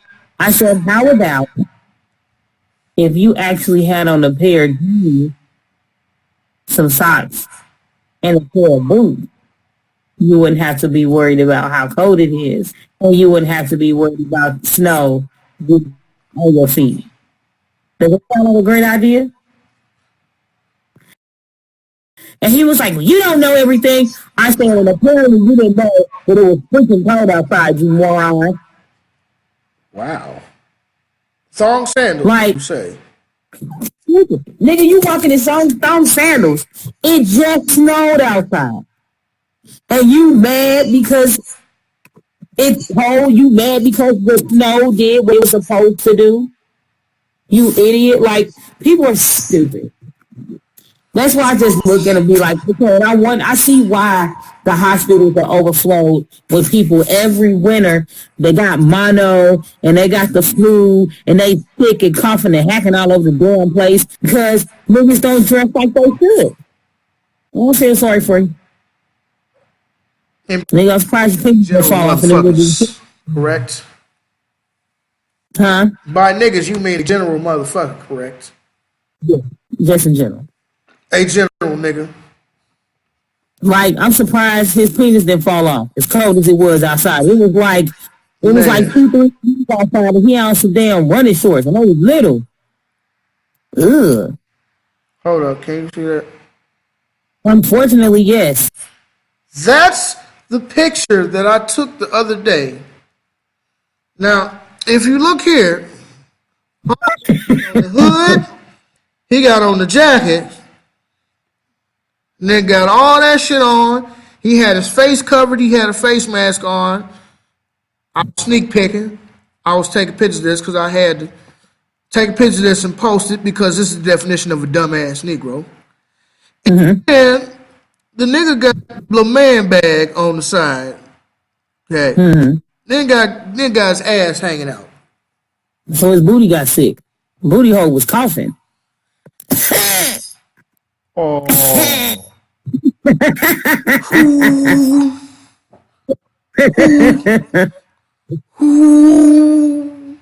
Bruh. Booty hole was sick.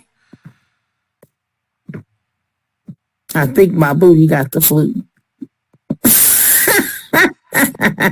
That's disgusting. You dressed. You dressed. You put on. You got a face mask, a leather jacket. But you got your ass crack hanging out like it's not goddamn negative 35 degrees below zero out here.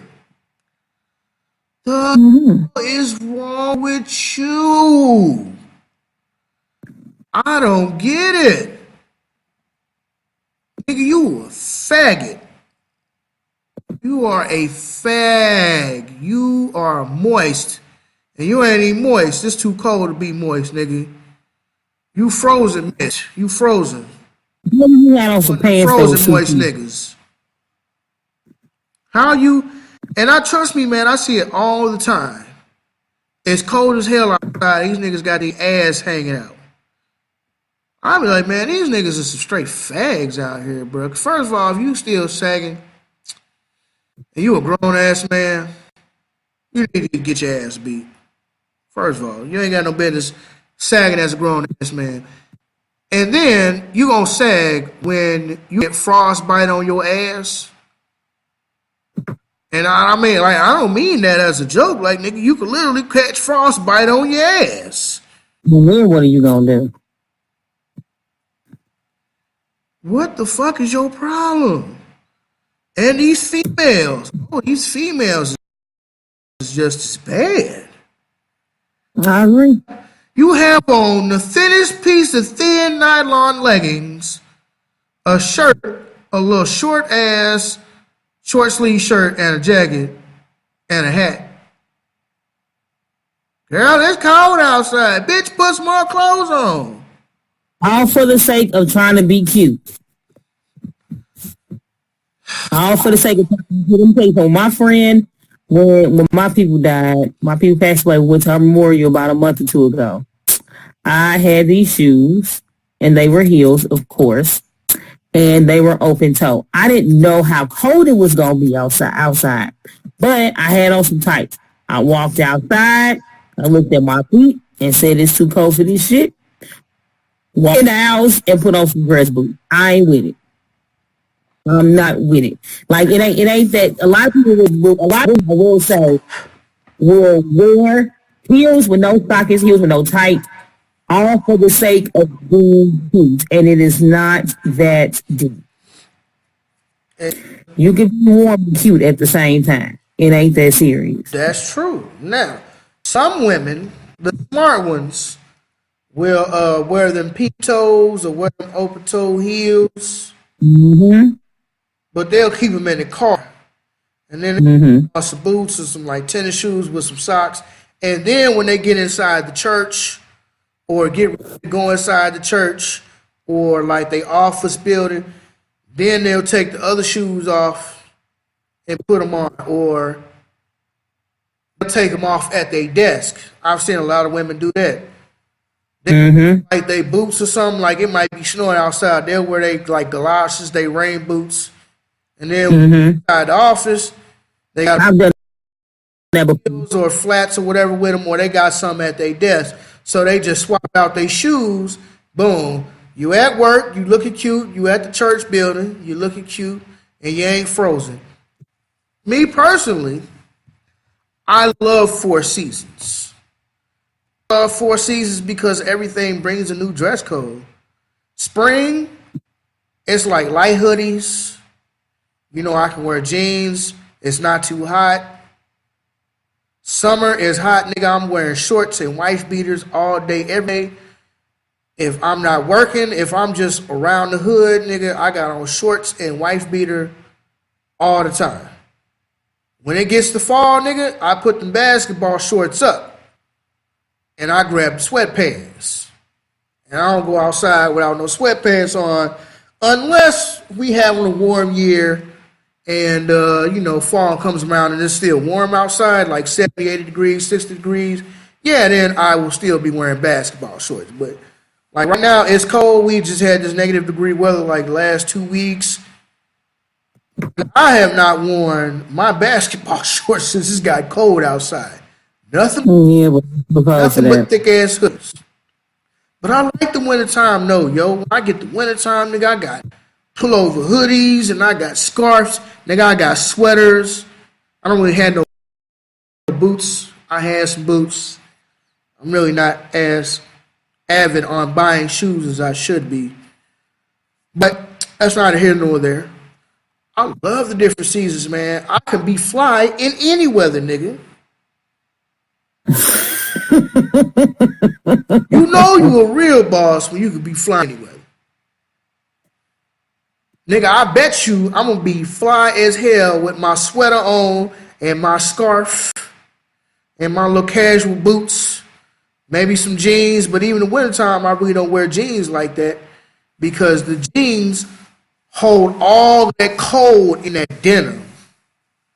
So I fuck with jeans in the wintertime because it holds all that cold in the denim. So if you see me out in the streets, usually like I got on right now, sweatpants, pullover hoodie. You could be cute and not be cold. I'd be warm as hell. Nigga, even with me being at work, I have to dress in like layers.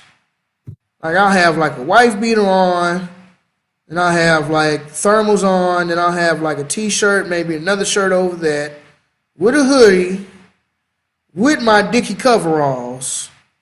And then on bottom, I'll usually have like, some drawers, some long johns, some sweatpants, and maybe another pants over that, and then my whole Dickie jumpsuit, which is some coveralls, cover the whole body, because it's cold as fuck outside. And if I have to stand outside during the wintertime when it's cold as hell, then I need to be as prepared as I can be. I went, and as soon as I seen the temperature was for the drop, because usually around the end of December, the 1st of January, you get that real shift in temperature. Like October, November, December might be cold, but when December, January rolls around, you notice that temperature change. Like it stops in the 30s and 40s and starts going down to the 10s and below. And I was looking, I was like, oh, hell no, it's going to be cold next week, man. Let me go ahead and spend this $80 to get this Dickie jumpsuit. Best investment ever. Nigga, I only bought it for work, but it be so warm, I wear that motherfucker outside of work. And I'll still be cute because the black jumpsuit will match my shoes or whatever. So I still be fly with a whole Dickie jumpsuit on, nigga. But that mug be warm. And even if I ain't cute, nigga, I'm warm. Being warm is far more important than being cute. Being cute is going to cause you to be a fine-ass popsicle. You stupid. You going to be looking like Mr. Freeze just froze your ass mid-pose. Man, cold as hell. Boy, that's a fine-ass popsicle, boy. Man, if that bitch was thawed out, I'd tear that ass up. How can you start out? You stupid. Obviously, she's too stupid to put clothes on. I agree. But yeah, y'all niggas who still sagging, man, you must be gay. You gotta be. Because I know you feel that Arctic wind going up your booty hole. It ain't just a regular wind like a 65, 75 degree wind. No, nigga, this is an Arctic wind. This is a wind that's coming off from Canada and it's flowing down from all the Great Lakes and just coming down through all that bullshit. And then you feel that Arctic wind go up your booty hole. Whew. I know you gotta be cold. I know you gotta be cold. How can you ignore it, man? They gay, man. And that's what I had to tell Marlon earlier. I'm like, he was freestyling and stuff. I was like, that's cool, bro. That's cool. But I just got one question for you. What's up with them pants? Oh, man, I didn't even realize I was sagging.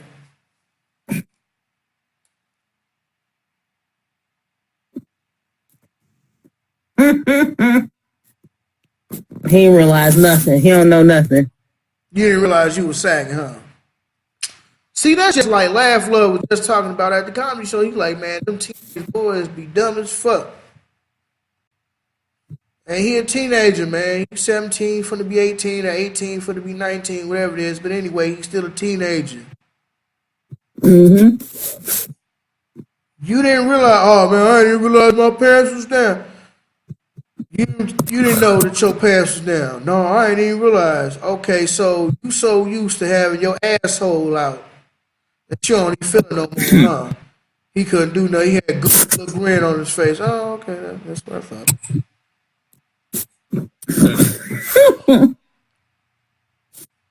I like, bro, sagging's gay. Man, I ain't gay, bro. I didn't say you was gay. I said sagging is gay.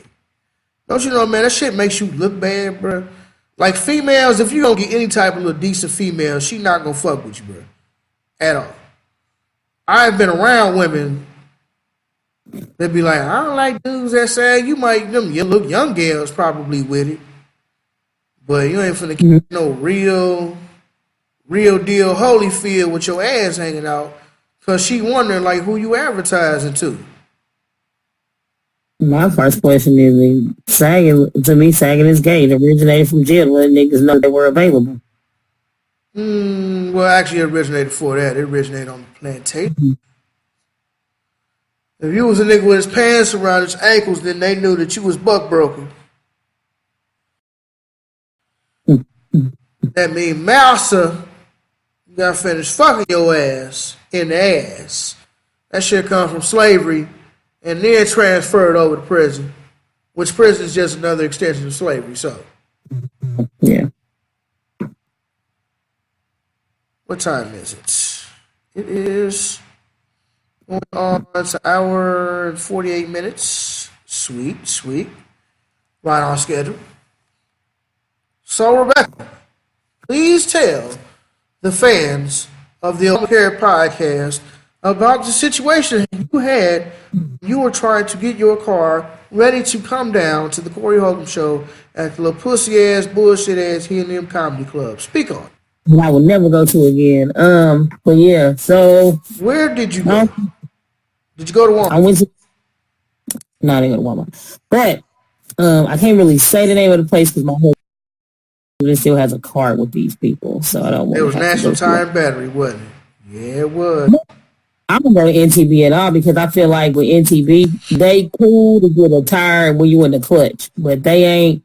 They charge way too much and they don't do good work. They just don't. It's just to be $1,000, but they don't do the work. Okay. But I went to my husband's car dealership the day prior to. I talked to this white girl named Megan who said to change out our battery or to do an oil change, which includes the works, which is to pop off the fluids, check the windows, etc., it would be $152.02. I said, okay, cool, schedule the. I got there, they pulled the car to the back, fixed it, cool, get ready to check out. It's a black girl behind the counter. She's like, oh, your total is $202.38.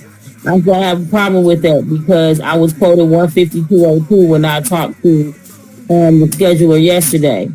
So we look outside, out the window. The scheduler is out there boo caking with some nigga who worked there. And she had to call the girl like 4 times. And the 4th time she called her, she was like, Megan, you have a customer waiting. Can you please come to customer service? She come in with an attitude. What's the problem? I said, the problem is that you come to be 15202 and you, and it's ringing up to 20238. I have a problem with this because it's not what you quoted me, and I asked you specifically for the price, including taxes and food. So she got an attitude, whatever, long story short, try to make it seem like I wasn't trying to pay. So prior to her coming in, I had already told the black girl, I'm just going to pay this shit. I don't got time. I'm ready to go. You know what I'm saying? I'm tired. I got stuff to do. I got to go out of town. Like, I got to go. So, I had already paid by the time the dumb girl got there.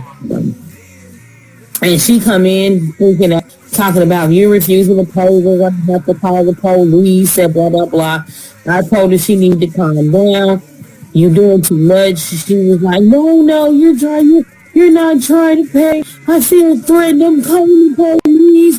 Whatever. Now I can't leave because the white girl told the police about something that she didn't even need to call the police for. And I'm just kind of paraphrasing, chopping through because it's way too long talking about. So the officer gets there, which is a white guy. He necessarily wasn't tripping, but it was the police captain when he got there. The manager came out in total defense of the girl.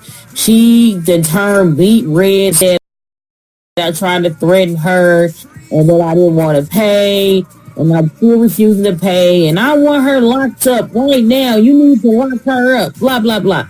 The black girl was like, no, that's not what happened. Basically told the officer the truth.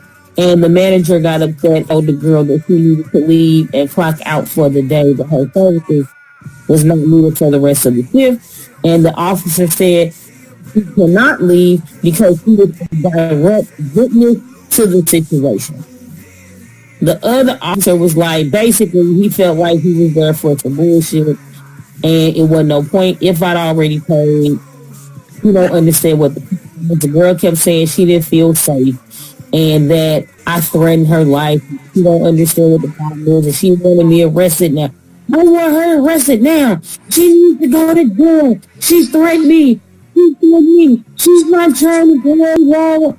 So then he calls the police captain. The police captain came down there on some BS and basically was trying to tell me I need to shut the fuck up and all this other kind of stuff.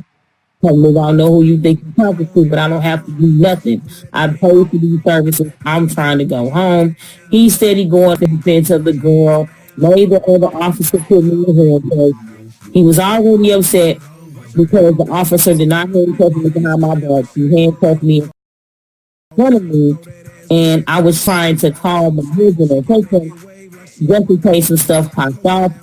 The police captain had his hand on his gun and was like, oh, well, what are you trying to do? I said, man, I'm trying to call my husband, blah, blah, blah. You don't need to make any movements. Nigga, this is a cell phone. I've had this cell phone the whole time we've been up here. Whatever. I ain't got time for this. Like, the white girl still mad. She's going on crying and all this other stuff. You need to go to jail. You guys need to take her to jail. I want to press charges. And the other officer was like, for what? What are you taking charges for? She didn't do anything. She didn't physically harm you. She didn't physically harm any of the other customers. And she paid already. The police captain got mad at him because he basically coming in playing the white face. And they told me, it's going to be okay, ma'am. Just calm down. We're going to deal with this. I said, deal with what? Nigga, get these stuff off me. Like, what are we here for? I have stuff to do. You holding up my day. So the black girl, she laughing the whole time. The manager got an attitude with her, and I said, you can be mad at her all you want to. At the end of the day, she told the truth, and you want her to side with you because she worked for you? She did what was right. Your girl over here tripping. She quoted me the wrong price, period. And even prior to that, I'm like, man, she taking too long. Let me just go ahead and pay for this. I already fixed the car, whatever. So you have to go through all of that. And then the officer basically had to eventually take the cuffs off me. He said he had to put them on me because the person was overly stating that he didn't feel safe. So they had to handcuff me or whatever. So take the cuffs off me. And then the captain was like, I better not see you out here, blah, blah, blah, and all this other kind of stuff. And I'm like, that's going to be hard because I live right down the street. So, yeah. Well, I don't want to see you. Okay, so basically what you're telling me is that you're going to be looking for me anytime you see me or see my vision. You're gonna have this predetermined notion to pull me over just because you don't like the fact that you can't lock me up because that dumb bitch decided to cause an unnecessary scene. Well, you just need to stay away from this, and that's going to be hard too. Because guess what? This is the dealership that my husband bought his vehicle from. So now, what are we going to do about that? So he had an attitude. He ended up moving away. You need to just move it. And she was like, "Hey, she get locked up. I'm calling my lawyer. I'm going to sue you for emotional distress." And I looked at her and laughed. I was like, "Good luck. Hopefully, you make it to the attorney before you can do that." Have a good day. You threatened so yeah, that's girl? Me. That's pretty much me paraphrased. I ain't threatened her. Just told the truth. You threatened Susie. Oh, I'm sorry, Megan. You threatened Megan, and you're dangerous.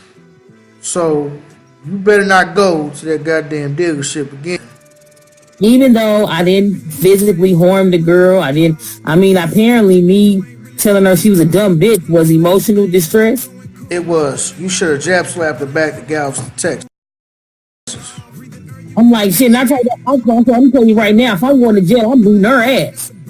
I'm beating her ass with these stuff on. If you gonna lock me up for assault, if you gonna lock me up for assault and bodily harm, I'm beating her ass.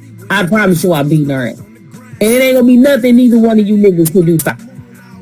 If you gonna lock me up, you gotta have just cause. And you don't have any just cause to lock me up. It's cameras in the facility. There was no camera in here that showed when I touched this chick. None whatsoever. Right. Why are we? Because white people, racist white people, have to stick together. Yeah, even Ricky was like, yeah, that was a racist situation. That was a very racist situation. Hell yeah, it was. Like, you just minding your own business. And then the bitch so dumb. She just like old boy Byron or whatever the fuck I was getting into that discussion with, that fake Christian. You know what happens when you assume you make an ass out of you, not me. So you assumed that this black woman did not pay her bill. You assume that. And you played the victim. Like somebody really did something wrong to you. She was crying and red and all kind of stuff. And I was like, for real? I was like, it's not my fault that she forgot to take her anxiety medication. Can y'all give this bitch some Prozac so I can go home?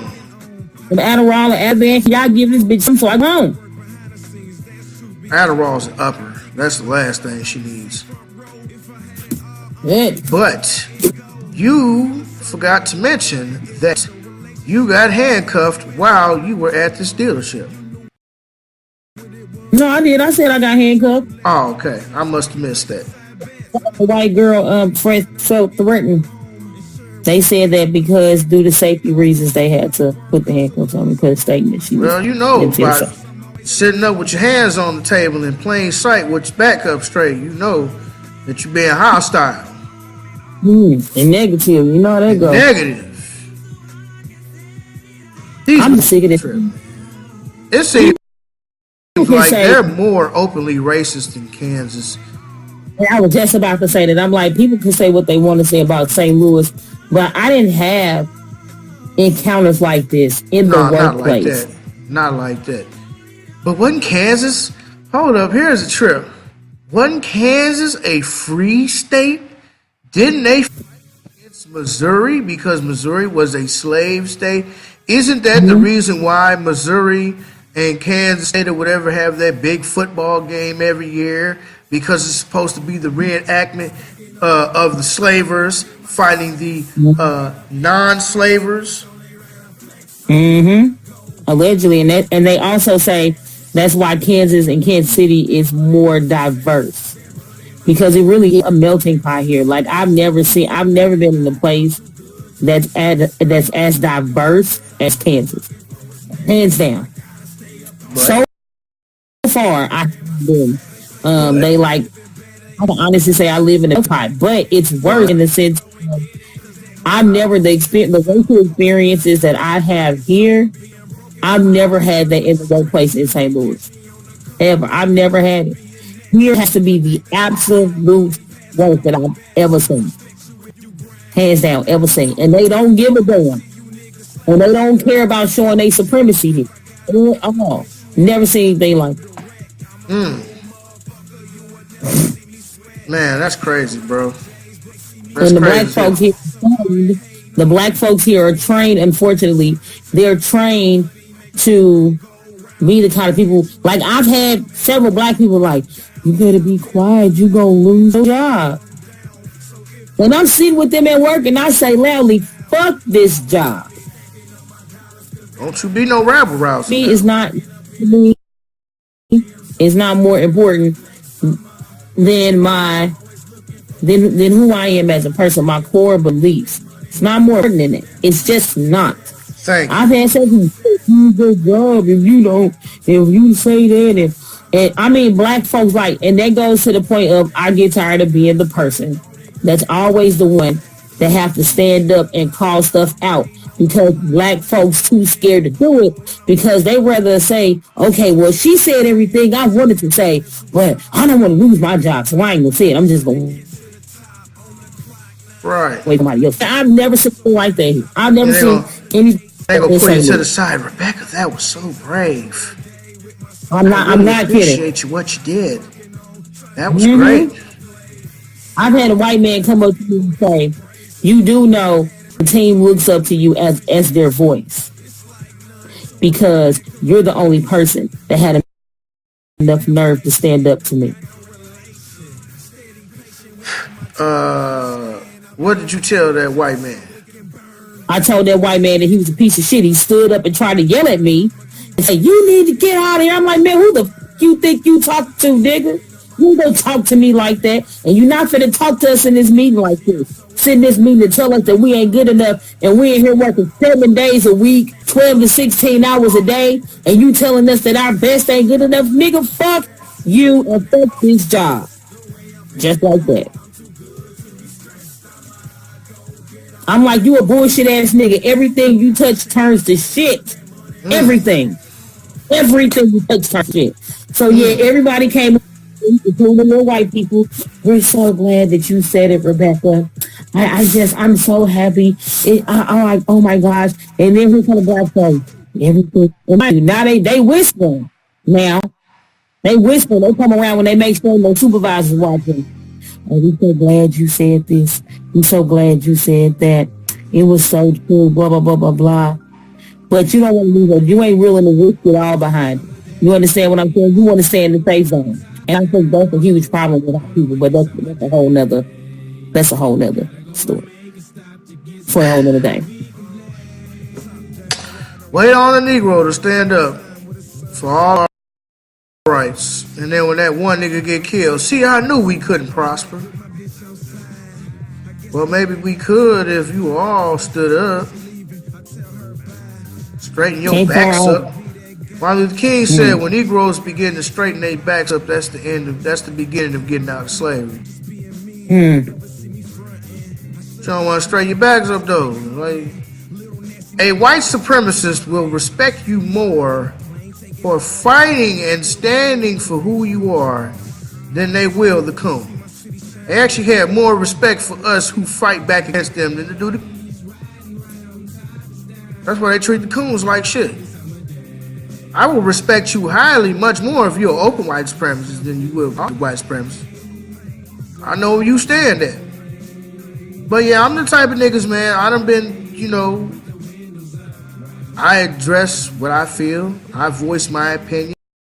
And I've lost jobs because of it. I stood up for a brother who was wrongfully fired, wrongfully terminated, and he used me as a witness in his unemployment case. I got fired on a hubbub shortly after that. Now, you have to have a second sight. You got to have that Thundercat sight, that Sword of Omen sight, that sight beyond sight. The ability to see the hidden codes and messages that people throw at you. That's part of understanding life. I knew that I became a target when I was a witness in his unemployment case, and that information got sent into the job and then got sent into the manager who wrongfully terminated him. Got me on some shit where, well, you stole some pastries and some sodas from a conference room. We gonna have to fire you. Nigga, really? You mean the sodas and the pastries that was gonna get thrown in the trash?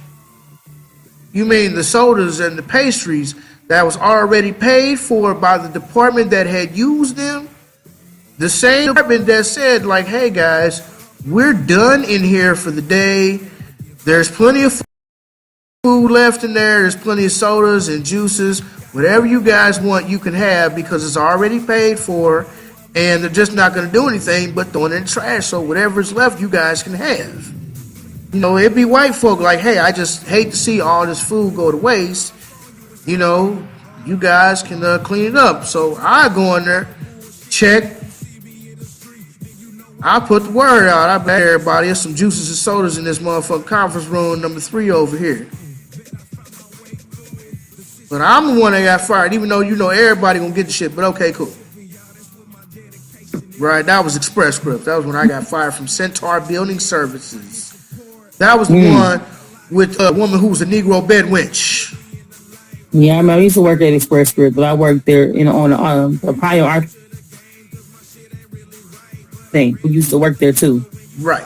He almost got to fight with somebody because he threw their food away in the refrigerator when they was getting ready.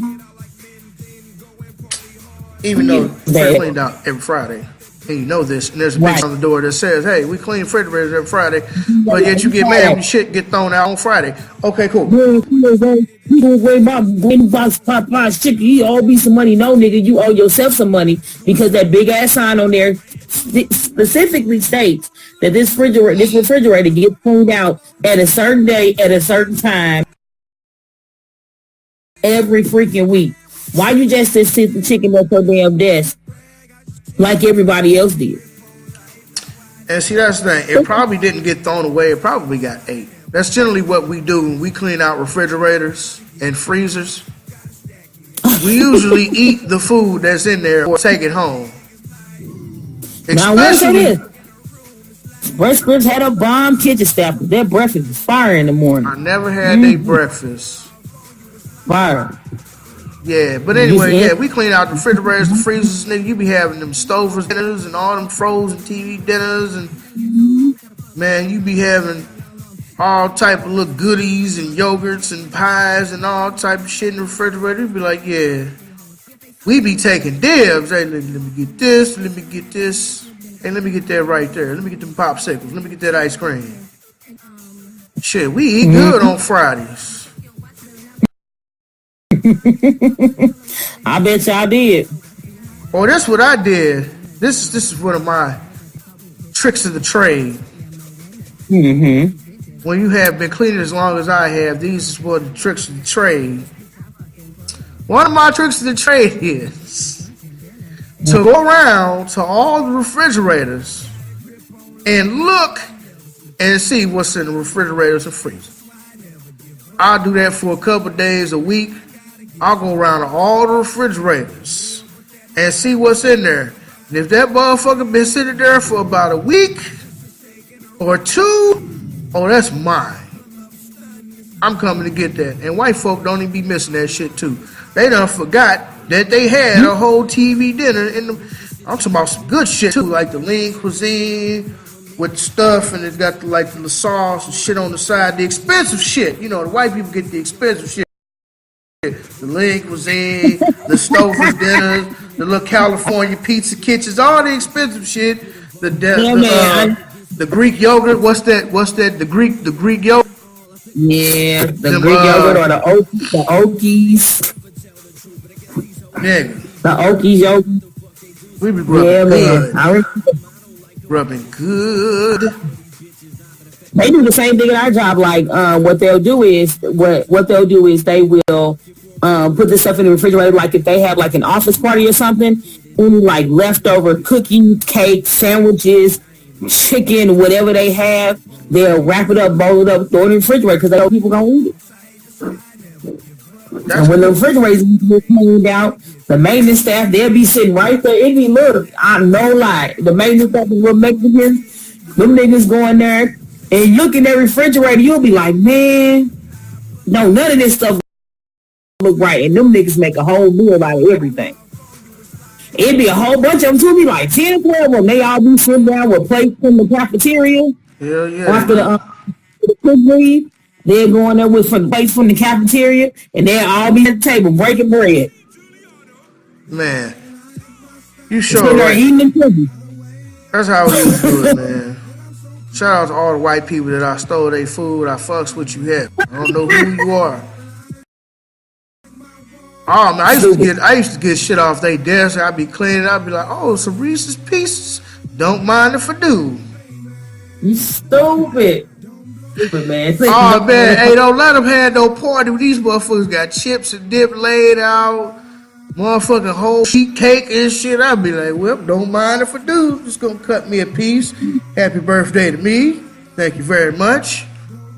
That's how they be doing Regis. They make the office building like, you know, they do like the security and stuff for the law offices. So during the holidays, especially Christmas and New Year's, them niggas be like, you want a bottle of wine? You want a bottle of this? Bottle of, they be sharing those with them and giving it to them and all kind of stuff. Yeah, give me a bottle you got. Let me get some of that rosé.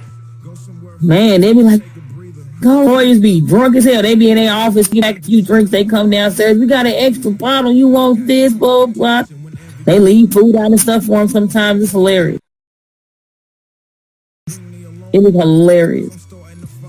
Yeah, buddy. Man, I'm getting kind of hungry. It is 12:40 at night, man. We hella extra late today. Rebecca woke up late. So we out here at 12:30 side of the game doing this podcast, man. I'm getting hungry. And that's it. That's all we got for today, man. So, Rebecca, Lady Q, what you got going on? How can the people reach you? What you got? They can reach on Facebook, Arthur R. Quarles, or my other pages, RAFG series, or you can reach me on Instathot at LadyQ1502, or any questions, comments, and concerns in reference to my 3 books that are currently out, you can email me at www.creativewritersllc@gmail.com. Book 4 is on the way, and it's going to be the bomb. It's already starting out pretty good. Yes, that's the book that Becca's going to let me proofread. Because every proofreader she has had thus far has missed all type of spelling in them books. Pull them and redo them. Pull them and redo. So the thing is, everything is fine with this one. First chapter I am working on is Between Life and Death. So it's gonna be some good stuff. That's what's up, man. I'm King David. I am the host of this podcast, the Obamacare of podcasts. Okay. Oh my God. And since the Obamacare of podcast, you can reach me on Instagram, the letter D, OVR, WIGHT, LVR. That's the overweight level on the gram. You can reach me on the Facebook public page, King David Landrum. You can subscribe to this channel, like, comment, question, concerns, man. If you got some topics you want us to address on and touch on, we will be more than happy to discuss these things. We are always willing to discuss new ideas and work through them. And actually, I love your input, man. Shout out to the brother Phoenix. He gave us some fire input for the last podcast, man. I had total fun. dogging out certain individuals who shall not be named. But I laughed so hard, and every time I listen to the last podcast, I laugh so hard because we just had so much fun. We kicked so tough. And y'all see how ignorant Becky is. Well, mainly me. Rebecca just be laughing though, but it mainly be me. I'll be clowning. I even had this nigga Regis laughing at the dinner table. I was like, hey, Regis is laughing. Okay, cool. Yeah, that nigga, he'll laugh, but you staring at that white baby, I about passed out. I just had to lay my head on the table. But that baby was mean mugging, hard as hell.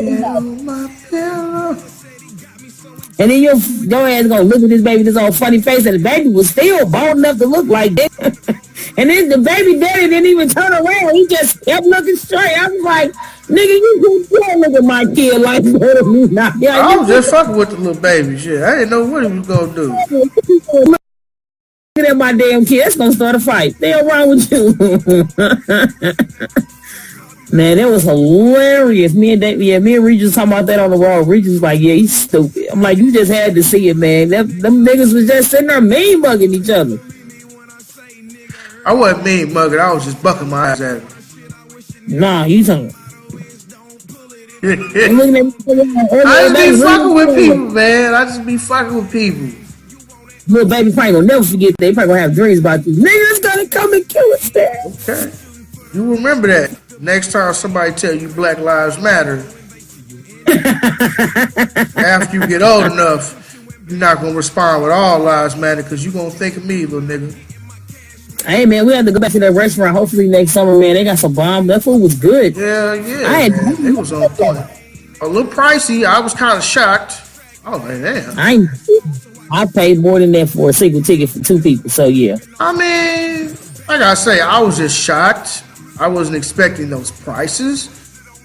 Now that I know what the prices are, when I go back, I'm not going to be like, oh, okay. You know, I just wasn't prepared.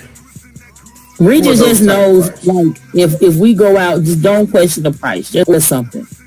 Who cares? Right. Sometimes just pay for the experience. It was some good food, though. That food was fire. Oh, yeah. While That food was on him, man. I had the swordfish and some wild rice and some other stuff. And then I had one of your crab cakes, which were to die for. Crab cakes and beef, man. Ooh, Lord, making me hungry just thinking about it. You gonna get one of the burgers? Go get that burger that fell on the side of the porch. Nah, I'm up outside too long. I do got some cereal though. I might do that. Might get a bowl of cereal. You can cap the crunch, eat the cereal while they pour you some rum chata in there. If you can, you gonna have some hen chata. I got some sugar smacks. Well, they don't call them sugar smacks. They don't call them sugar smacks anymore. They're like honey smacks or something. I'm like, what the fuck is this? They was sugar smacks when I was growing up, goddammit. Yeah. Sugar smacks is sugar smacks, nigga. Shout out to Sugar Bear. I don't purchase them because I love them so much. I will eat the whole box. I stay away from them. I just don't purchase them. I love all that unhealthy cereal. I'm not gonna lie. But it's cool, man. I'm King David, and this is Lady Q. We are the Obamacare podcast, and we will catch you next week, man. Oh, before we get out of here, man, so glad Regis came. It was good to see you, Regis. I don't know. You may not think that I don't like you, nigga. I don't know, but I actually do. You cool. So I was thankful that you guys did not get into like cool argument. I was like, oh, thank God, this went well. No, I ain't trying to have no deep conversations like that around the dinner table like that. I just want to keep it light. But I just did want to ask him how he felt about the thing with the whole fake Christian. He didn't really. He was like, okay, I see. Point. You know. But anyways, man, shout out to Regis, man. I'm glad you came down, bro. Like I ain't seen Regis since. You know, since I left Job Corps, nigga, and even then, Regis was like Sasquatch back in the day. You might catch a glimpse of him just walking, and then that nigga just disappeared. You'd be like, man, who was that? I remember I used to see him in the computer lab a few times, but he was so quiet he never said nothing. But I never really did see Regis. He was like, oh, that's that nigga. You never seen him. You don't even know who he is. You don't know what's his name. You be like, yeah, that's that nigga. I've seen him before. I never seen him outside on the strip, like, ever. Except for once. In the wintertime. Other than that, that was it. Like, the only time I would see Regis was on Lindell's site. And I barely saw him on Lindell's site. Man. Regis is a stone cold assassin. You just don't know. Regis trained at the League of Shadows. You don't know that nigga can sneak up on you and kill you 13 different ways by using his hands. Ray Sean, he told Ray Sean Gould and all that, huh? You know it. Regis Al Ghul.